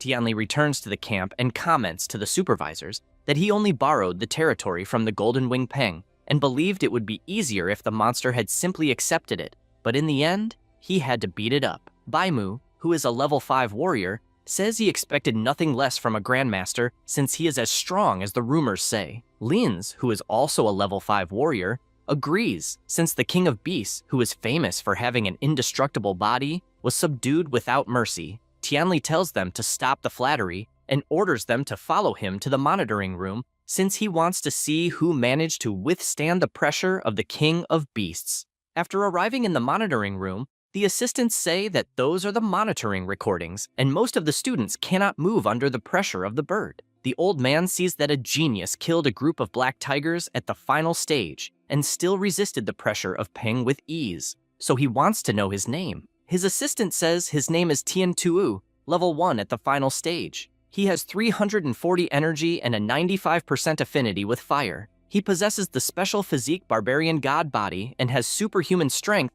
besides being the son of the city lord. The Grandmaster recalls that the city lord treated having children like a lottery and even had more than 100 until finally one turned out well. Then he asks about another boy he saw managing to escape the pressure of the King of Beasts using a refined movement technique. Baimu explains that he is Xinghe. He is at level 1 in the final stage. He has 325 energy and 96% affinity with wind, besides being from the Xingcheng family. Lastly, he notices a girl with enormous mental power, since she managed to use her mental strength to nullify Peng's pressure. She explains that she is Xiaoyan. She has 290 energy and 95% affinity with the wood element. The old man finds the geniuses of that year interesting since 3 of them managed to deal with the pressure of the King of Monsters with ease, and he wonders if there might be another talent. She says there are a few more, and, after mentioning the 10 she has in mind, says they are the only ones who possess at least mid-stage strength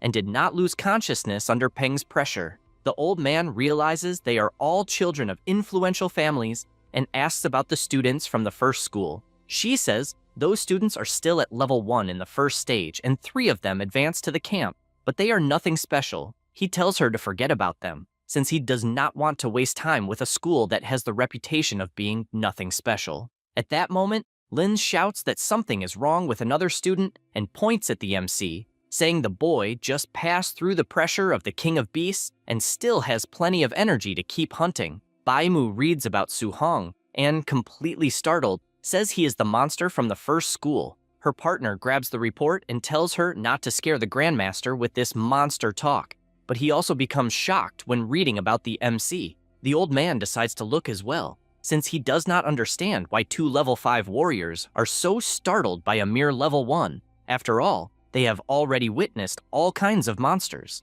However, he is even more shocked and questions whether the boy is truly human. This is because the report states that the MC has 100% affinity with all attributes and also possesses a special physique, and he does not know if another monster like this exists in the world. The old man becomes extremely excited, since it makes no sense for such a monster to appear in a small city, as he is a genius that appears once every millennium. He realizes that he has finally found a treasure, but stops to reflect since the MC is only level 1 and has 123 energy, which makes no sense.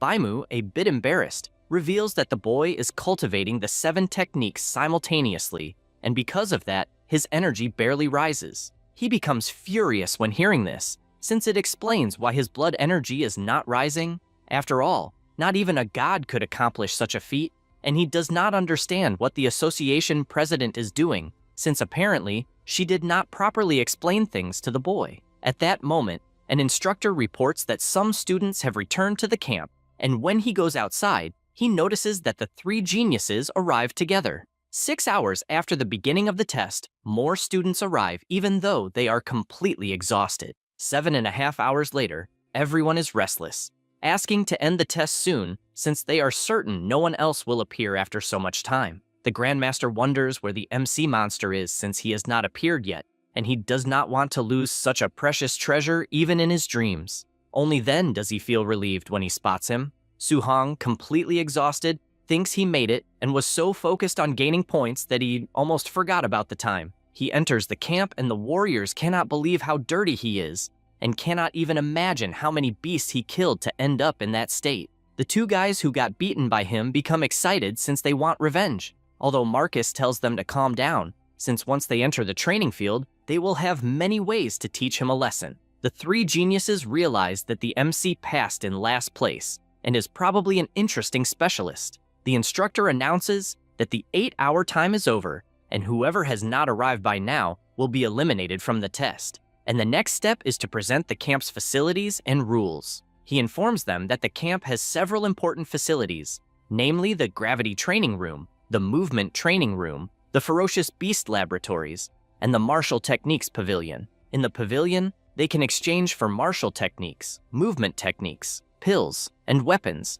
and the highest level reaches rank A. MC hears this and soon realizes that his decision to go to the camp is proving to be more and more worthwhile. Linz warns that in order to use all the facilities, they will need enough contribution points, and there is only one way to obtain them, which is through each training subject. Basically, excellent performance guarantees extra rewards, and since it is late, he says that whoever wants to train can go, and the injured students must accompany him to the dormitory, since they cannot allow them to die for no reason. MC goes to his room and feels relieved that it is a single room, since in the future, when he cultivates and levels up, he will not have to worry about disturbances. He opens his system, since the moment has finally arrived, because he has 354 martial points and will complete the mortal body. He begins to distribute the points until the evolution of the mortal body reaches 100% and his body prepares for this evolution. The power begins to spread throughout his entire body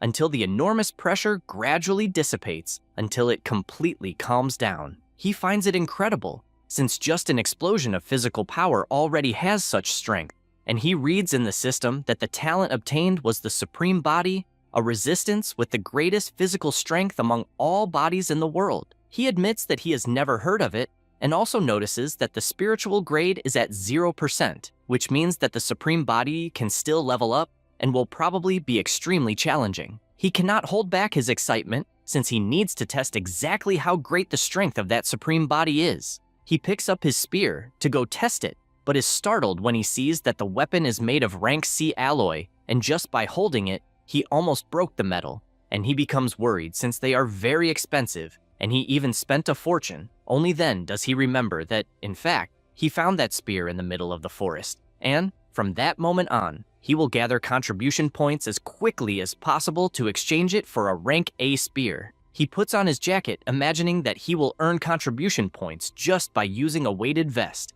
and wonders how many hundreds of kilos he will be able to endure. He goes to the warehouse, and people are simply impressed, since Tiantuo endured 3.000 kilos and even said it felt light, managing to jump with ease. Xiaoyan comments that Tiantuo's strength is definitely equal to that of a monster. The supervisors are observing from the monitoring room and say that they expected nothing less from a great genius, since he managed to carry 3.000 kilos with ease.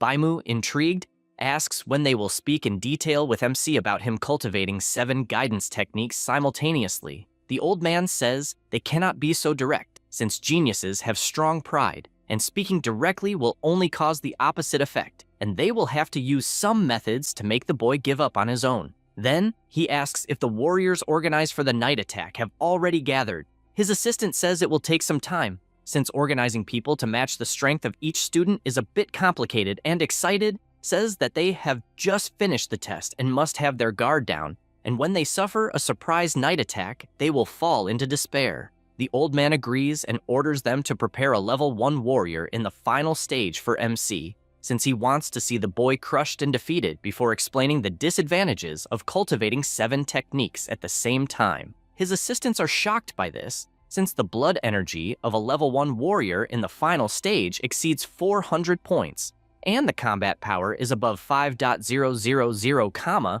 while Su-hong's blood energy is only 100, and they wonder if it is not too dangerous and could end up destroying the boy's conviction. He replies that this is nonsense, since he is only correcting his mistake, and if his conviction is destroyed that easily, then he is nothing but trash. Meanwhile, outside, everyone is commenting that the genius Tiantuo will train in the gravity room, and because of that, everyone runs there just to see it. Su-hong arrives to do the weight test and sees that the room is empty. He picks up the so-called smart bracelet that calculates the points and goes to where the weights are. He notices that the heaviest one reaches 10 tons and is made of super heavy alloy, and he cannot imagine who could move that. He picks it up just to test and realizes that it is far too heavy, and although it would even be possible to wear it, it would greatly harm his speed and he would not be able to endure it for long. He decides to take the 5-ton one and tests it by jumping in every direction. After testing it, he realizes that currently it is the most suitable weight for him to move normally, and he starts imagining what weight the trio of super geniuses used, since they are at level 1 in the final stage and might even be a little stronger. In any case, he puts his clothes back on since he also wants to observe their training to learn something. Everyone is gathered, surprised, since Tiantuo entered the gravity room without even removing his 3-ton vest and even set the gravity to 2 times, which is absurd since he is under pressure as if it were 6 tons. Only then does the MC realize that Tiantuo's weight is only 3 tons, and apparently he had the wrong idea about the boy. At that moment, he sees the other 2 students from his school and asks if they will not train in the gravity room. They reply that the people there are far too strong and they are falling too far behind, and that if they entered the room, they would only embarrass themselves. The MC tells them not to say that and goes to the room. His friends ask if he is not afraid of embarrassing himself. The same goes for the other warriors who point out that the MC is a clueless guy and that he probably is not even wearing a weighted suit and wants to try to surpass Tiantuo by multiplying the gravity. Su-hong enters the room since he knows that a gravity room costs a fortune and only influential families could afford one, and therefore he cannot let this opportunity pass. Inside, he reflects that he is wearing a vest of 5,000 kilos, and if he doubles the gravity, it would be as if he were wearing a vest of 10 tons, and he would only endure it for a few minutes. Because of that, he sets it to 1.5, since that way he will be able to endure it for longer. However, he feels his body becoming extremely heavy. People begin to mock him while watching through the big screen and say that he set the gravity to only 1.5 and is not even wearing a vest, and that he definitely is nothing more than a weakling. The MC begins to meditate, thinking that he could expect nothing less from such an expensive gravity room, since the difficulty of cultivating the guidance techniques increased a lot, but the cultivation speed accelerated drastically. 2 hours later, he continues meditating but is completely exhausted. He notices that except for the thunder and flame techniques, all the others have increased 1 level, and his blood energy increased from 126 to 130 points. He turns off the device since he is confident that the movement room and the ferocious beasts room must be just as incredible as the gravity room. He leaves the room completely exhausted, and some warriors, seeing this, say that the last place finally came out, and since he is not wearing a weighted suit, it is pathetic for him to be sweating under a gravity of 1.5. However, he removes his shirt since the weighted vest has terrible ventilation and is making him die from the heat. Only then do the 2 boys enter a state of shock when they see that Su-hong is actually wearing a 5,000 vest, and that he was even using it inside the gravity room. They believe they saw it wrong and think about asking how many kilos it actually has. His friend says that, judging by the fact that he finished in last place, he believes it is actually a weight of 500 kilos and not 5,000, and it was something so heavy that it felt like torture. But even so, it shows that the MC is not that weak. They say that one way or another he does not compare to Tiantuo at all. At that moment, everyone starts shouting that Tiantuo is leaving the room with 6 tons of pressure and endured it for 2 hours. They think this is insane, since the guy's physical resistance is definitely that of number 1 in the training camp, and if it were them, they themselves would barely be able to handle 500 kilos. The genius throws the weight on the ground, which falls with such force that it leaves everyone in the camp shocked by that weight. Tiantuo feels relieved, since he now feels light again. His partner admits that he cannot compare in strength and calls him to go to the movement techniques room to compare there.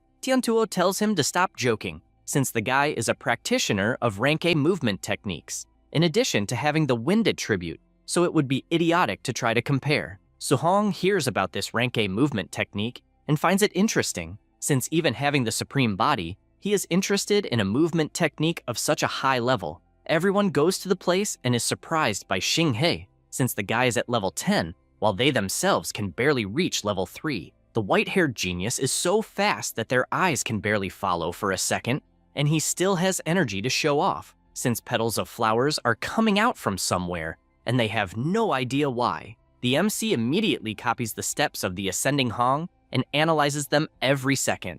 Then, he begins to walk toward the machine, which draws everyone's attention. The MC starts dodging the lasers, and people cannot believe that he, just by watching, managed to copy Xinghe's movements, and they cannot believe it is possible to copy a rank A technique so easily. Suhong, inside his system, is repeating the movement he witnessed hundreds of times and increasing his proficiency more and more until he finally manages to obtain the ascending Hong steps at beginner level. He feels relieved, since he now has his first rank A ability, but he found Xinghe's movements very extravagant and embarrassing, and he had never seen that technique being performed in a normal way, so he had to copy it exactly. Having learned the technique, he knows he no longer needs to train in the movement room, since he can go straight to the ferocious beast room to gain martial points and increase his blood energy. However, he is startled without understanding why people are looking at him, and the crowd says that the pose he made was incredibly flashy and that he really copied Xinghe's technique. He simply cannot believe that he was doing all those movements in the real world as well as inside the system. Because of this, he runs away like a cannonball, since everyone is begging him to keep doing that movement, and at that moment, he realizes he is being followed. This is because the duo he defeated has finally found him seeking revenge and noticed that he is going to the ferocious beasts room, so they believe they should go as well to beat him up when he comes out. In the ferocious beasts room, several warriors are gathered.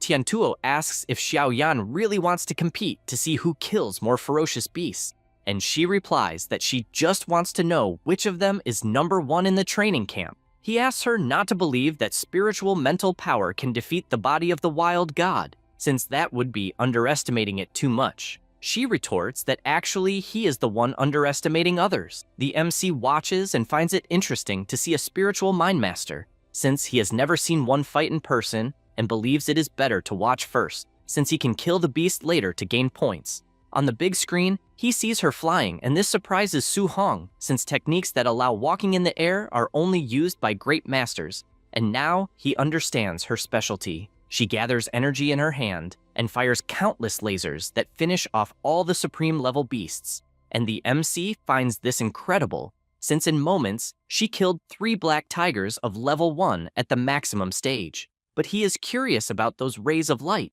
At that moment, another much larger tiger attacks from behind, but she simply paralyzes it in the air, making Suhong understand that spiritual force can control and throw enemies by force. She uses her laser once more to kill the monster, and only then he understands that the rays of light are actually daggers. The MC trembles with excitement at so many different abilities he witnessed and knows it is no wonder that every spiritual master is absurdly strong, since they can easily crush ordinary warriors. Suddenly, everyone shouts, questioning what giant sword is that they are seeing. This is because Xiaoyan materialized a giant sword in front of the black python, and with just one movement cuts the monster in half as if cutting butter. The MC is shocked by such power, since he was sure the girl did not have a weapon and that it must weigh several tons. Xinghe approaches the crowd and says that this is the exclusive martial ability of spiritual mind masters, which is also rank A. Everyone shouts that they have never heard of a martial ability exclusive to spiritual mind masters, and, to make it worse, it is another rank A technique. They soon deduce that Tiantuo must also have a technique of this level. He replies that obviously the guy has it too. The MC gets excited about this, since all 3 geniuses have rank A techniques, and he is even more certain that it was the best decision of his life to appear at that training camp. Tiantuo also goes on killing the ferocious beasts, but even killing with one punch, they realize he is using only ordinary physical strength. Suhong reflects that the guy has no intention of using his martial ability at that moment, and decides to learn it later, since now he only wants to become a spiritual mind master. But his spirit is still at 26, and as far as he knows, it is necessary to have more than 100 spirit points to become a master. He becomes more and more motivated, since he is eager to gain the remaining 73 points, and will kill as many monsters as possible. The duo of bullies seeking revenge sees the MC entering the monsters room and decides to follow, since no one is paying attention because they are focused on Tiantuo's screen, and it is the perfect chance to beat the MC. However, they are shocked, since in the room where Su-hong is, he is doing something impossible to imagine. The boys ask if he really wants to kill himself, since he is challenging a dozen ferocious beasts at the same time, and all of them are at the upper stage of level 1, and this is complete insanity.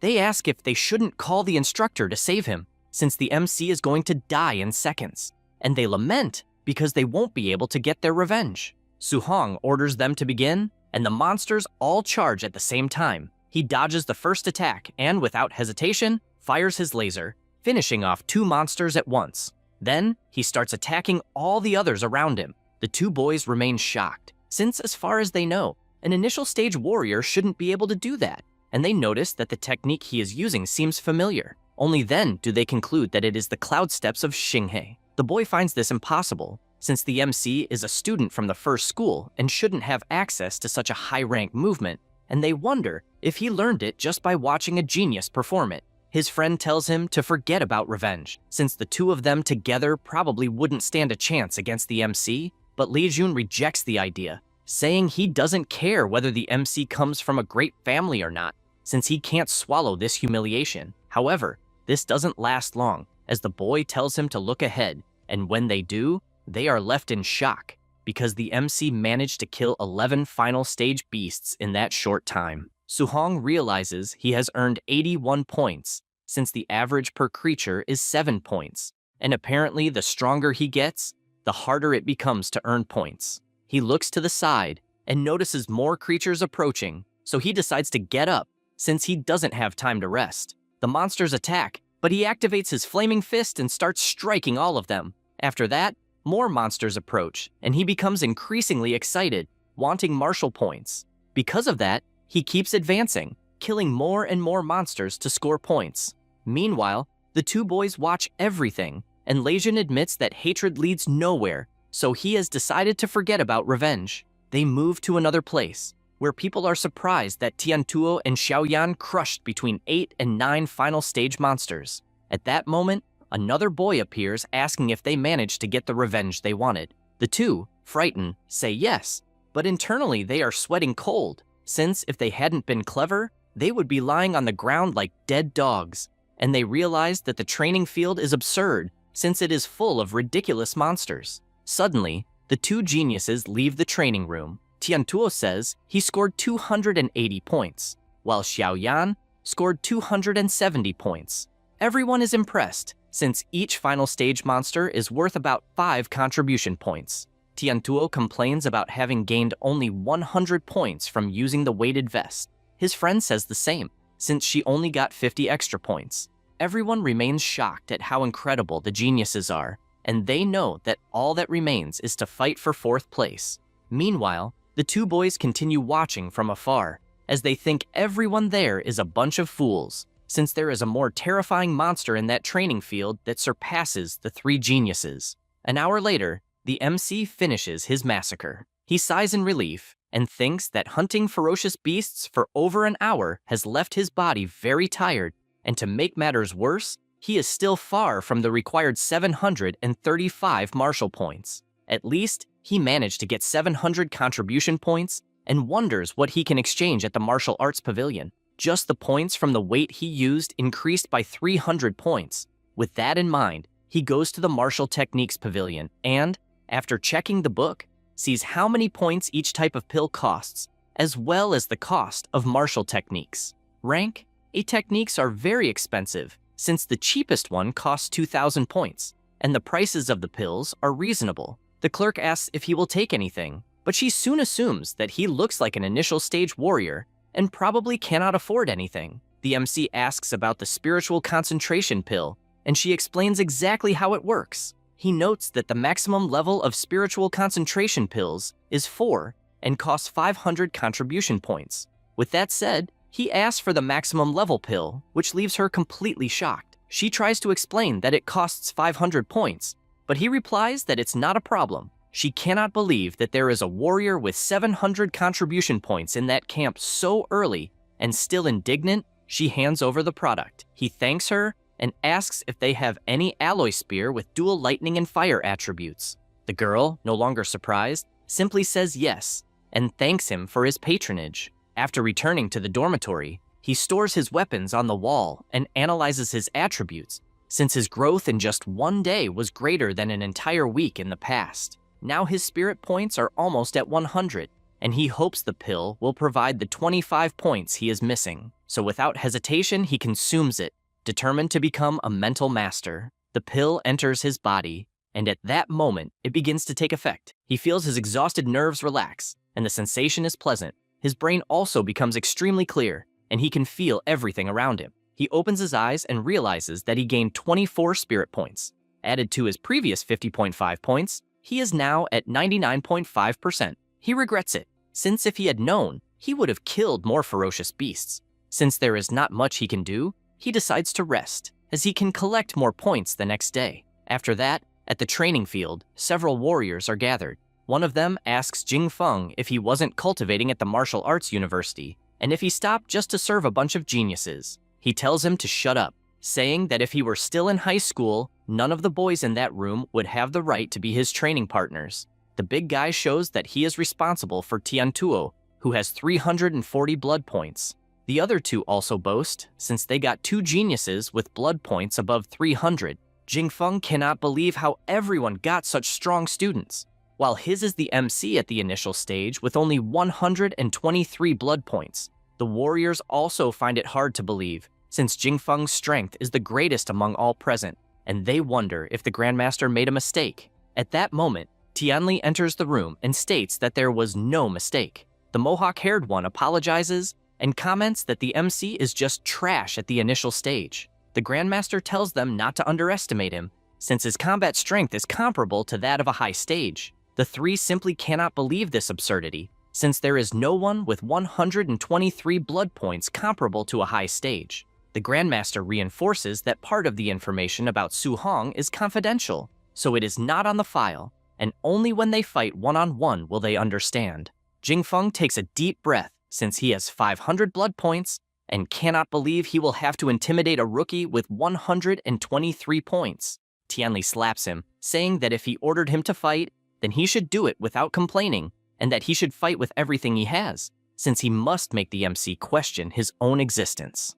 The mohawk-haired one, still confused, asks if the Grandmaster is holding a grudge against the student, and even says he won't be responsible if he cripples him. He finds this exciting, since he can beat him to death, and even if he cripples him, he will receive a great reward. The boy is frightened by this terrifying laughter, and immediately everyone heads toward their targets.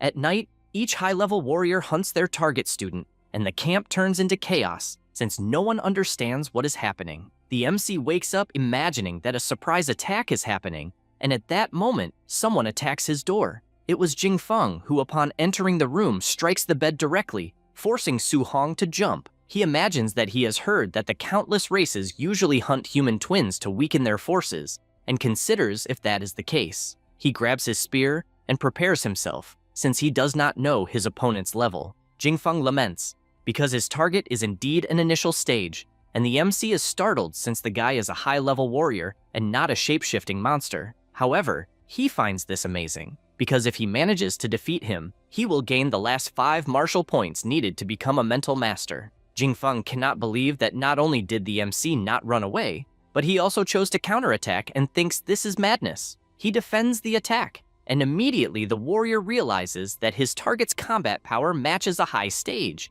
and the Grandmaster definitely did not lie. However, the strength is even higher than he imagined, and he cannot believe that someone of grade 1 could be so strong. Su Hong thinks that his opponent is just a high-stage warrior, and it is not like he has never faced one before. He lands his first attack, and even while defending, Jingfeng fully feels the pressure. However, He knows that a battle between warriors is not just about who has more physical strength. The MC is pleased since he will witness a martial technique of the fire attribute, and it is the first time he sees one. The boy prepares himself and leaps with his rank B technique, wanting to see what they will do against it. The MC prepares himself, since that attack is far superior to the void devastating finger. After repelling the attack, Jingfeng is thrown violently against the wall, and after recovering, he cannot believe that the MC blocked his blow just by manifesting thunder, and his talent is extremely terrifying, making the Grandmaster's admiration for the boy even more understandable.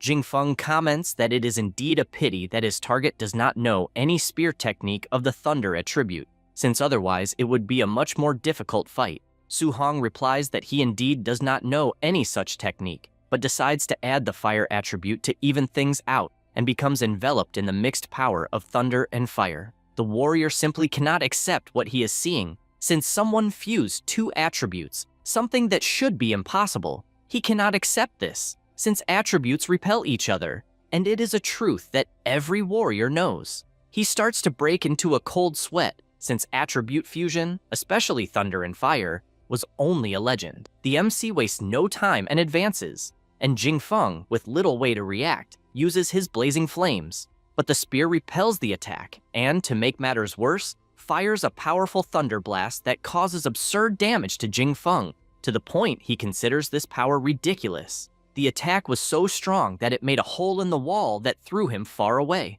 With this victory, the MC gains 7 martial points, and he celebrates, since now he has the necessary points to become a mental master. A few seconds earlier, near the dormitory, the Grandmaster was with his assistant. He says that Su Hong has probably already been defeated, and even prepared several arguments to convince him to give up cultivating so many different orientation techniques. However, in the next second, Jingfeng appears being thrown out of the dormitory and, on top of that, falls right in front of them, completely defeated. The two cannot believe what they are seeing, especially Baimu, who does not understand how this happened. To make things worse, 3 other warriors are thrown out, and all fall in front of them. It was the trio responsible for defeating the geniuses, but they were completely useless. The 3 students go to the hole in the wall to ask the Grandmaster to send stronger warriors next time. However, Tiantuo notices that there are 4 bodies on the ground, and the girl wonders if someone managed to defeat a warrior faster than them. Xinghe comments that it is probably a weak warrior who was defeated very quickly by someone random.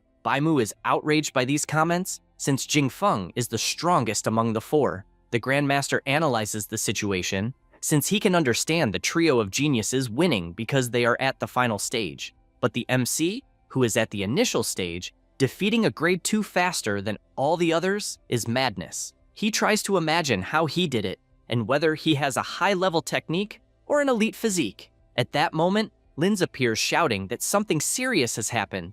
Tianli interrupts, since he does not want to know if any student died, because it is normal for some to die. He replies that no, and that in fact it is about the MC, since he used attribute fusion against Jingfeng. The Grandmaster, distracted, says that this is nothing to admire until he takes a deep breath and becomes ecstatic, since from what he understood, something absurd beyond reality was said. Linz explains that Su Hong indeed fused the orientation techniques of thunder and fire attributes, and thus defeated Jingfeng. He even clearly saw it through the cameras, and if they do not believe it, they can ask the warrior. At that same moment, Jingfeng wakes up and confirms everything that was said. The Grandmaster remains indignant, since the only genius of the human race spent 10 years researching fusion and still failed, and he cannot believe that a mere student surpassed that. He becomes excited, since it is like a divine star falling from the sky. His assistant asks if the fusion of 2 attributes is really that strong, to the point of defeating someone many levels above. The old man confirms, since the genius who researched fusion, even incomplete, also managed to defeat a grade 2 while being grade 1. She tries to understand why this type of cultivation is not encouraged nowadays. If the combat power is so absurd, and even being difficult, there is still a chance for the fusion to work. He explains that many people tried in the past, but discovered that attribute fusion is not only extremely difficult, but also has a huge chance of ruining the cultivator. However, what happened with Su Hong is an exception, since he achieved this in less than a month. And to make it even better, He obtained the 7 attributes, and they cannot even imagine the level of that. If such a monster truly grows, he would be capable of knocking out the emperors of the countless races with a single blow. Linz asks him not to get carried away since he is exaggerating, because fusing just 2 is almost impossible, let alone 7 attributes. The old man apologizes for his excitement. Suddenly, Linz shouts that there was something else to say, since the MC also has a special physique, as his strength also crushed Jingfeng. The old man cannot believe he did not mention something so important before. They find it strange how someone with 120 blood energy points crushed someone with 500, since it is something beyond reality. Tianli says that the next day he will organize a duel, since he wants to test Su Hong's combat strength and blood energy in all aspects, and will even have him fight Tiantuo. After all, he wants to see the result of a monster facing the strongest genius of that camp. The MC goes to the hole in his room and sits down to check the system. He decides to add all his martial points into spirit at once, and after distributing the points, he becomes excited since he will finally become a mental master. He feels a wonderful sensation, and it is as if he had suddenly grown a third arm. Although it is a bit strange and bizarre, his spirit points surpassed 100%, and looking back, he decides to do a test. His bed rises off the ground, as do all the furniture in his room, since he can manipulate objects and also walk in the air. His next objective is to learn the rank A technique that Xiaoyan possesses, as well as Tiantuo's offensive technique. After that, the following morning, it is announced for everyone to gather in 1 minute, and each second of delay will cost contribution points. Immediately, all the students run out and gather at the designated location. The MC starts wondering what will happen. The instructor positions himself, praising them for not being late, since after being beaten so badly, he thought they would not even be able to get up. Some people complain, saying they could have defeated the warriors the previous night, but were caught off guard and did not even manage to put on their underwear. The instructor, irritated, questions whether, if the person who attacked had been an assassin from the thousands of races, they would wait to put on underwear. Marcus feels embarrassed, and his friend starts teasing him, just like everyone present. Su Hong reflects that, in fact, a real battle does not wait for you to be ready or not, and understands the people who are frustrated, since it was a tiring night. Lin says he will give everyone a chance, as they will carry out a complete test involving blood energy, combat power, spirit, physical strength, speed, and even the level of mastery of martial techniques. After the test, they will make an overall combat ranking, and the 10 best students will receive daily rewards in contribution points. Everyone already knows that the top 3 will be the trio of geniuses. As for the MC, he is only intrigued about what the reward for first place will be. Linz tells everyone to be quiet so they can go to the test location. They go to the temporary testing field, where there is a grade 2 strength meter. The Grandmaster observes that, in fact, Su Hong hides very well among the crowd, not drawing anyone's attention. One of the boys gets full of himself, thinking the Grandmaster is looking in his direction, but the MC knows this is a misunderstanding, as he is aware that the old man is actually looking at him. Tianli announces that he decided at the last minute that whoever ranks first in the overall score will receive, as a bonus, a rank A martial or movement technique. Everyone is surprised by the generosity, but they lament, as the prize will go to Tiantuo. The genius finds it interesting, since rank A techniques are difficult to obtain, as even influential families only have a few. Xiaoyan is excited about the possibility of choosing any technique, just like Xinghe, since he wants a skill that matches his Cloud Steps technique. The MC realizes that this time he will not be able to hold back, as he needs another rank A technique. The Grandmaster likes his gaze, as he wants to see how strong a young talent can become, and announces that the first fight will be Xinghe's, the second Xiaoyan's, and the third Tiantuo's. The students are surprised, as the test will start with the top 3, and no one else will have the courage to go, as they do not even want to imagine who the 4th member will be. Just as they think that, the old man points out that the MC is the 4th. As he suspected, he realizes that the Grandmaster has his eyes on him. The members of his school question whether he somehow offended the Grandmaster, since he had very bad luck. The others think it is absurd to place the 3 strongest first and then the weakest. Believing that this must be some kind of motivation for the other students, they move on to the first test, which is physical strength, and the cloud-haired comments that this test is not his strong point.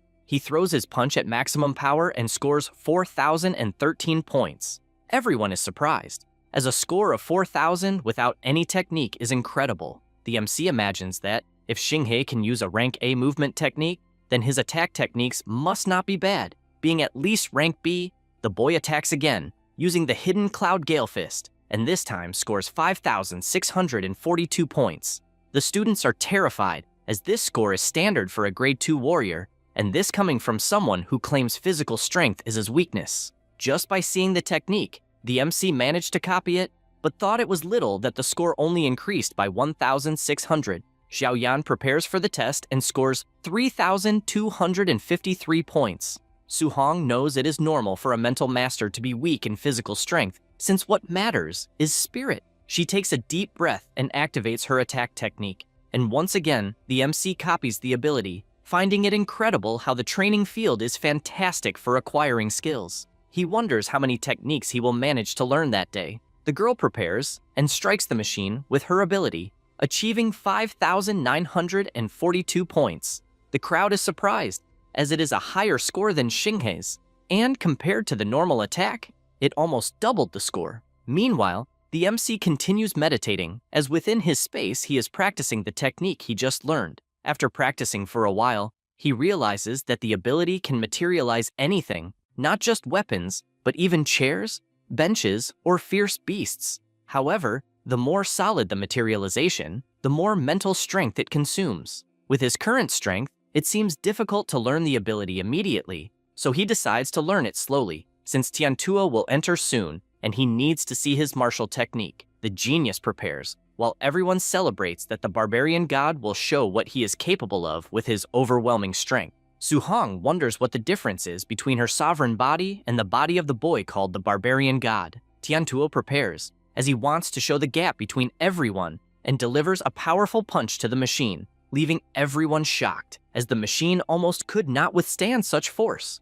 The Grandmaster praises him, and the genius thanks him, saying he will proceed with the martial technique. The MC is happy, as he will finally see Tiantuo's offensive technique. The genius gathers energy in his hand and prepares to attack. Tianli is surprised, as that is the Infernal Bone Flame Fist. Su Hong immediately learns the technique, and as far as she remembers, it was in the martial pavilion, costing 2,800 contribution points. Tiantuo does not hold back and delivers a powerful punch to the machine, achieving 7,534 points.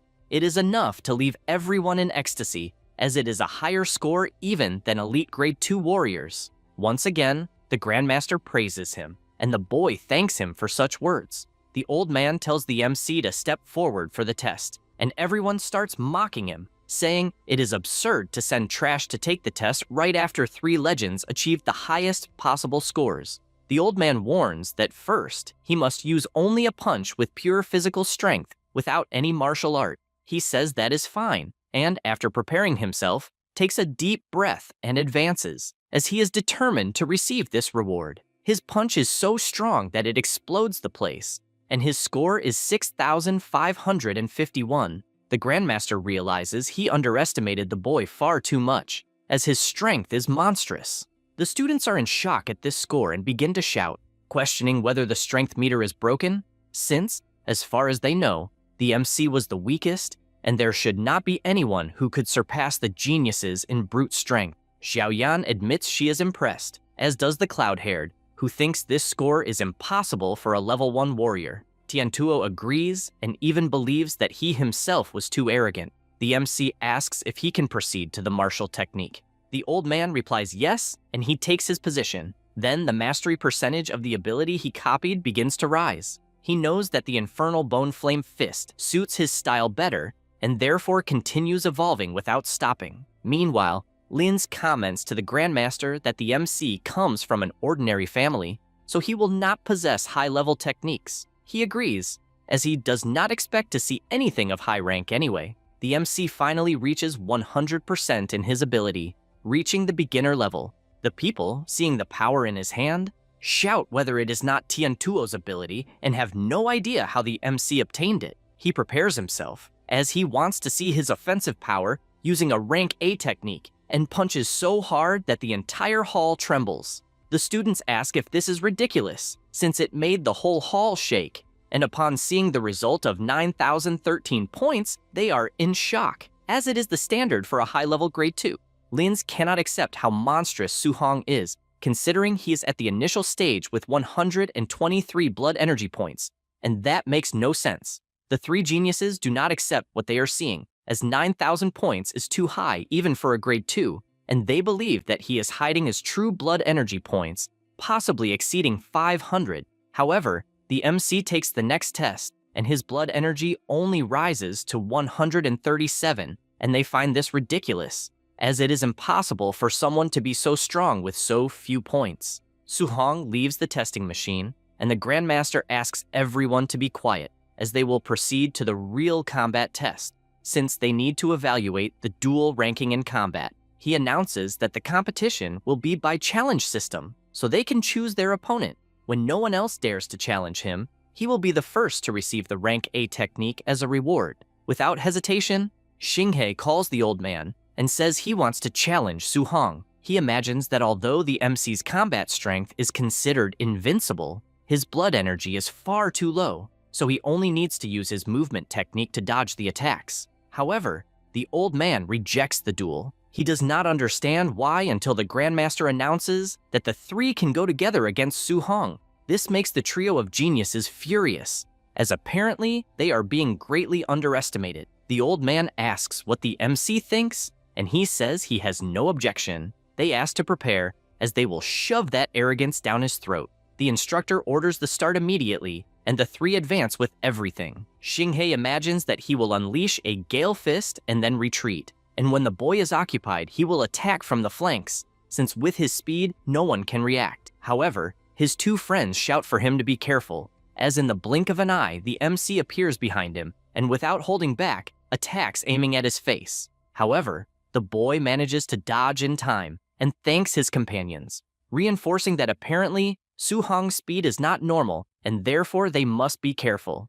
Su-hong feels his body strange and knows it is mental force, as it is the first time he has felt this sensation, and it is quite uncomfortable. Knowing this, he decides that his next target will be the girl, and moves at high speed using the rank A technique. She cannot believe that she is witnessing the cloud stepping technique. The other two consider that perhaps he has dual attributes instead of just fire. Tiantuo positions himself, asking the team to pay attention, and advances with his infernal bone flame fist. The MC is not intimidated and also prepares with the same ability. However, Xiaoyan enters the battle and holds his body with her mental control, making him realize that this class is more troublesome than he imagined. In addition, Xinghe also appears attacking from another side. The Grandmaster, observing the fight, believes that he was hasty in making him fight against three at the same time, since a mental master is extremely difficult to deal with, as once controlled by this class, one must either break free with brute force or use stronger mental power to counter it,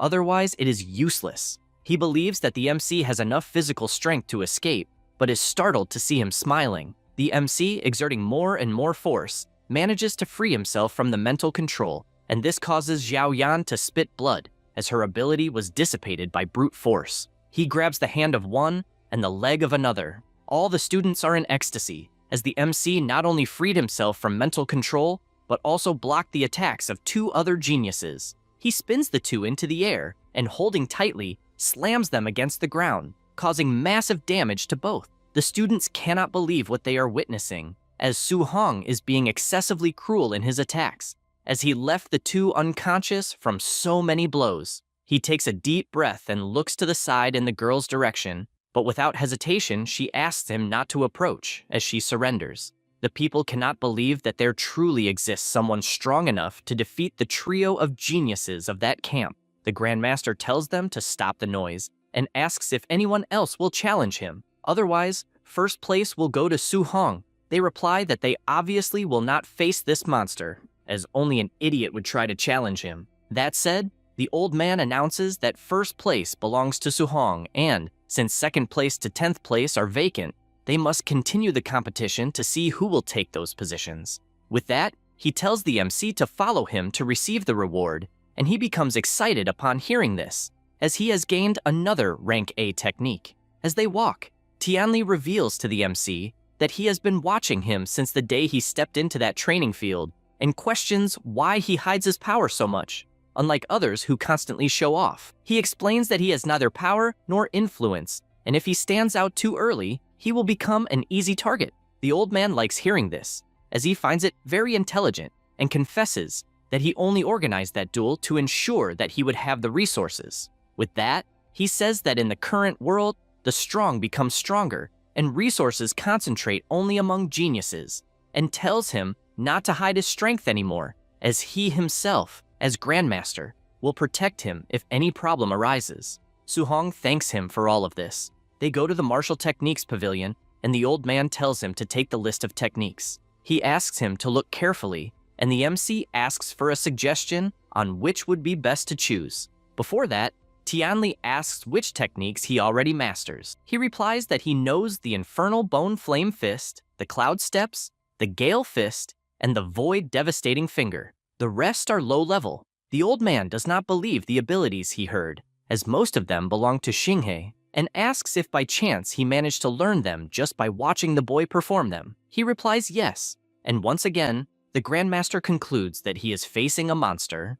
The saleswoman starts wondering who the MC is who is being personally accompanied by the Grandmaster. The old man points out that since he already has offensive and movement techniques, he should learn a control one, and recommends the Flame Prison, rank A. It condenses spiritual fire energy into a prison to capture the enemy. Offensive techniques only need to attach energy to the weapon or body, but control techniques require the energy to leave the body. Most second-grade warriors cannot do this, and normally it would be impossible to recommend it to a first-grade warrior, but since it is Su-hong, the case is different. Tianli points out that he even knows this technique, and, because of that, will demonstrate it to show how it works.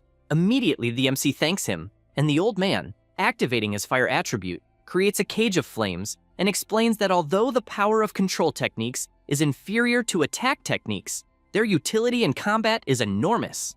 Then, he summons a fire arrow to demonstrate and attacks, simulating that some enemy had been caught by the cage beforehand. He admits that maintaining the flame prison while attacking is extremely difficult, since he himself only mastered it after becoming a third-grade warrior. Immediately, the MC refuses this technique, since even the old man had difficulties, so he will pick an easier one. The Grandmaster cannot believe he gave up so quickly, and internally thinks that geniuses are usually proud. But a monster like Su-hong knows how to listen to advice, and that means his future is limitless. However, reality is different, since during the demonstration the MC copied the flame prison technique, and since he already obtained it without even receiving the reward, he took the opportunity to pick another technique. The Grandmaster thinks about which technique he can suggest and recommends a defensive one. Su-hong noticed that it is an earth attribute one, the Deep Earth Armor. It condenses earth energy on the surface of the body to create a powerful defensive armor. He gets excited, since combined with his incredible physique, he will have powerful defense. And so he agrees. The old man takes advantage of the situation and asks what special physique he has. He answers that he has the sovereign body. He says this and imagines it is the strongest body among the 3,000 existing physiques, and that there is a chance the old man will give him many techniques upon knowing this. However, Tianli comments that he has never heard of a physique with that name. The MC laughs and says that he actually made it up. The old man finds it strange and believes it is an unregistered physique, but thinks it must be something superior, since he was able to withstand a punch from Tiantuo, who has the barbarian god body, and he has never seen the strength of a first-grade warrior reach that level. Suddenly, his communicator rings and he asks what it is. Baimu says that the point system shows that Su-hong was still wearing the weight vest during the fight against the trio of geniuses. The old man, not believing this absurdity, asks if he was wearing the vest during the fight against the trio. The MC replies that yes, since if he took it off, he would not earn as many contribution points. He tries not to have a heart attack from so much shock, since he needs to learn that common sense no longer applies to Su-hong. Therefore, he tells him to forget about these points, since if he continues to succeed in challenges, rewards will not be lacking. With that said, the saleswoman says she will help return the weight vest and the MC thanks her. She boasts about being a respected second-grade warrior, but becomes terrified, since the moment he released the weight, it slammed hard into the ground. She asks how many kilos that vest weighs. He says it is 5 tons. The old man, observing this, no longer knows what to think, since the MC defeated the 3 strongest and did it while using a weight of 5 tons. He calls his little monster, since he wants to give another rank A technique, as he remembers that he uses a spear and Grandmaster Jianglin also uses one. Because of that, he himself has a rank A lightning spear technique, whose power is one of the greatest among techniques of that level, and he will take him to a duel against that Grandmaster's student, and if he wins, he will give him the technique. The MC thinks this is not right, but the old man does not care, since his friend is annoying for always mocking others and therefore needs to be paid back. In any case, he tells him to get ready, since they will leave for Yangcheng early in the morning. At night, the MC returns to his room, which is completely renovated. He focuses since he obtained many new techniques and needs to cultivate them so they all reach beginner level by dawn. Meanwhile, the old man calls his old friend and tells him to prepare the lightning spear technique, as he will bring a student to challenge his place. Jiangling tells him not to joke, since the Yangcheng training field produced a bearer of the wood spiritual body who has already advanced to 2nd grade.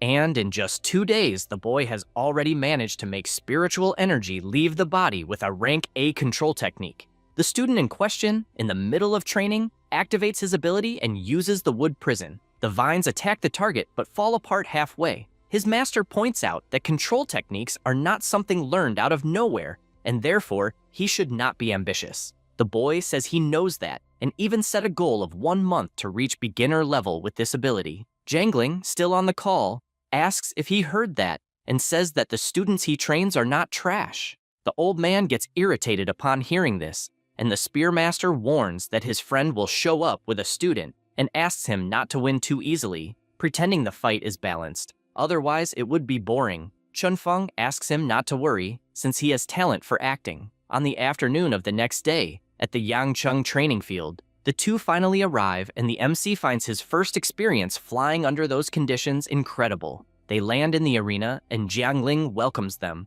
and asks what kind of genius he brought. He introduces the MC as a spearman at the initial stage of 1st grade. Su Hong greets them and the spearman asks if this is some kind of joke, treating an initial stage as a treasure. He imagines that a 2nd grade against a 1st grade is an instant knockout and does not even know how his student will pretend a balanced fight. The old man tells them to start the duel quickly, since he wants to have dinner early. Everyone goes to the combat arena of the training field. The students wonder what level the MC is and hope he is not a weakling. Jiangling begins by introducing his friend, who is a renowned grandmaster. Everyone finds this incredible. Then they introduce Su Hong, but emphasize that he is a 1st grade warrior at the initial stage. Everyone becomes indignant, since a mere initial stage came for a challenge, while Chunfeng is a 2nd grade warrior who could defeat him with one hand. The boy tries to understand how he will pretend the fight is balanced against someone so weak. Jiangling points out that if his student wins,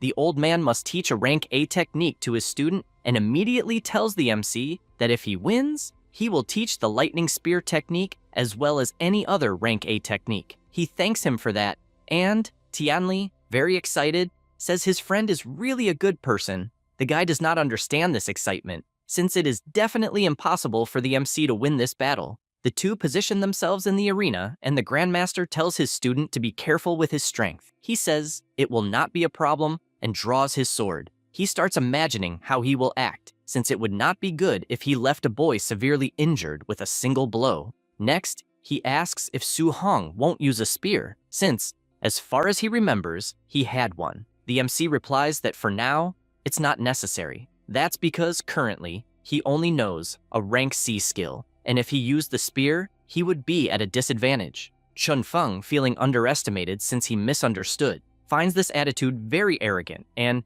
because of that, charges forward without thinking twice. As he wants to see how far this arrogance will go, he prepares his attack, but Su Hong easily dodges and instantly moves to the other side of the arena. Chunfeng realizes that his opponent is using a rank A wind style technique and finds that interesting. Because of that, he advances once more, since movement techniques are useless against his power. Then, he uses the wood prison, which grabs the MC's legs. He reflects that, as the Grandmaster said, control techniques are difficult to train, and, judging by it, The boy is a genius, so he will have to use force to break free. However, before he can even try, the magic dissipates, and Su-hong can't believe it, since the magic was far too weak. Chun-feng says he only needed to restrain him for a moment, and the MC, seeing him so close, prepares his fist and counterattacks. The boy realizes the punch is too fast, and that he will be hit before he can even attack. He creates a wooden shield, but the impact is so strong that it sends him flying, unable to understand how Su-hong has so much strength. The students begin to believe in the fight, since a grade 1 is managing to defeat a grade 2 despite the huge difference. Tianli laughs and asks his friend what he thinks. The Grandmaster says that brute force alone won't be enough. The MC positions himself and advances once more, delivering a powerful kick that, upon landing, he realizes is actually an afterimage. Chun-feng appears behind him as he also possesses rank A techniques, but Su-hong, being faster, manages to dodge. The boy tells him to surrender, since the level difference is too great. The MC simply raises his hand, and, after activating his fire attribute, creates a cage of flames, trapping his opponent. The boy can't believe he is seeing a control technique and doesn't understand how an initial stage warrior has already learned this kind of technique, but he is sure it won't last long. Jangling can't believe that someone at the initial stage has mastered the flame prison and finds it completely ridiculous. But he gets startled when he sees his friend also surprised and asks why he is surprised and whether he was the one who taught that technique to the MC. He doesn't know what to answer, and the Grandmaster realizes that first the boy used the wind attribute and doesn't understand where that fire attribute came from to create the cage. Tianli says not to be surprised, since it's multiple attributes, and there's no need for such astonishment. Besides that, they don't understand how the prison still hasn't collapsed.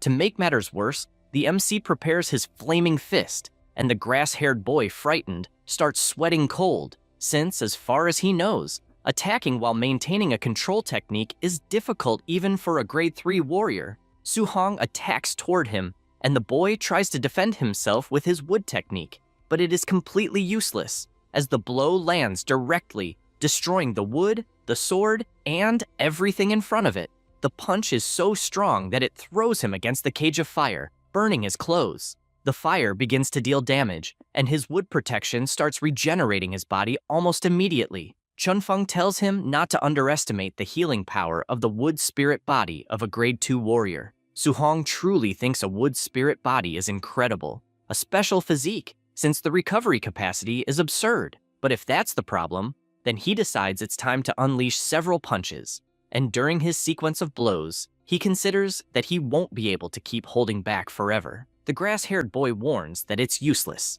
as he will never win through exhaustion, since a grade 1's endurance will never surpass that of a grade 2. That said, after taking the combo, he challenges him, wanting to see what happens first, whether the flame prison collapses or his own recovery runs out. The MC is aware that his fire spiritual energy is running out, and as soon as the flame prison's restraint disappears, the situation could turn. With that, he makes a movement that dispels the prison, and the boy laughs, asking if he has already given up and saying it's time to counterattack. However, he is startled when he sees something wrong with Su-hong's hand. He admits that the move consumes a lot of energy and that he didn't intend to use it at that moment. Chun-feng remains in shock, as never in his life could that kind of power be released by a grade 1 warrior. Immediately, he places his hands on the ground, since he cannot let the MC get close at all, and creates a wooden barrier using his technique. Su-hong carefully observes the obstacle in front of him, and,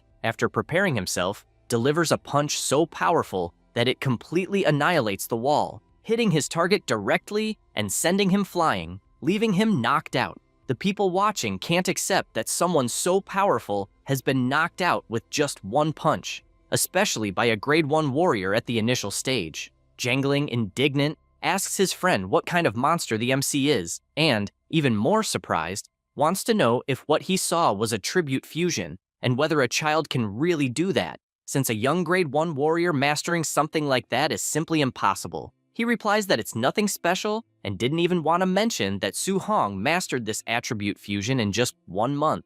Another thing he also wasn't going to say, but says anyway, is that the MC has 100% affinity with all 7 attributes. Jangling no longer knows how to react to this information, and the Grandmaster continues boasting about how incredible his student is. The Spearmaster tries to process how it is possible for someone to be born with 100% affinity in all 7 attributes and still manage to fuse 2 of them in 1 month. Tianli tells him not to forget the promise he made, since he wants to see him give the rank A lightning spear technique, and the other technique will be the supreme thunder palm technique. The Grandmaster says that's fine, since it was promised. They go to the training room, and the MC prepares to learn these techniques. Jangling can't get out of his head the fact that there is a monster in front of him, since he has never seen anyone like this in his life, but gets to the point, saying that the lightning spear technique is what he will teach, and that it is called 9 spears that break the heavens. He channels electricity into his fist and says that this technique, every 3 movements, forms a form, totaling 3 forms. The power of each form is greater than the previous one, and the difficulty of learning also increases. In addition, he normally would never teach a warrior below grade 4, but based on the talent he witnessed, he believes it won't be a problem. He tells him to pay close attention and activates the first form, creating practically an electric tsunami. Then he moves to the second form, overturning seas.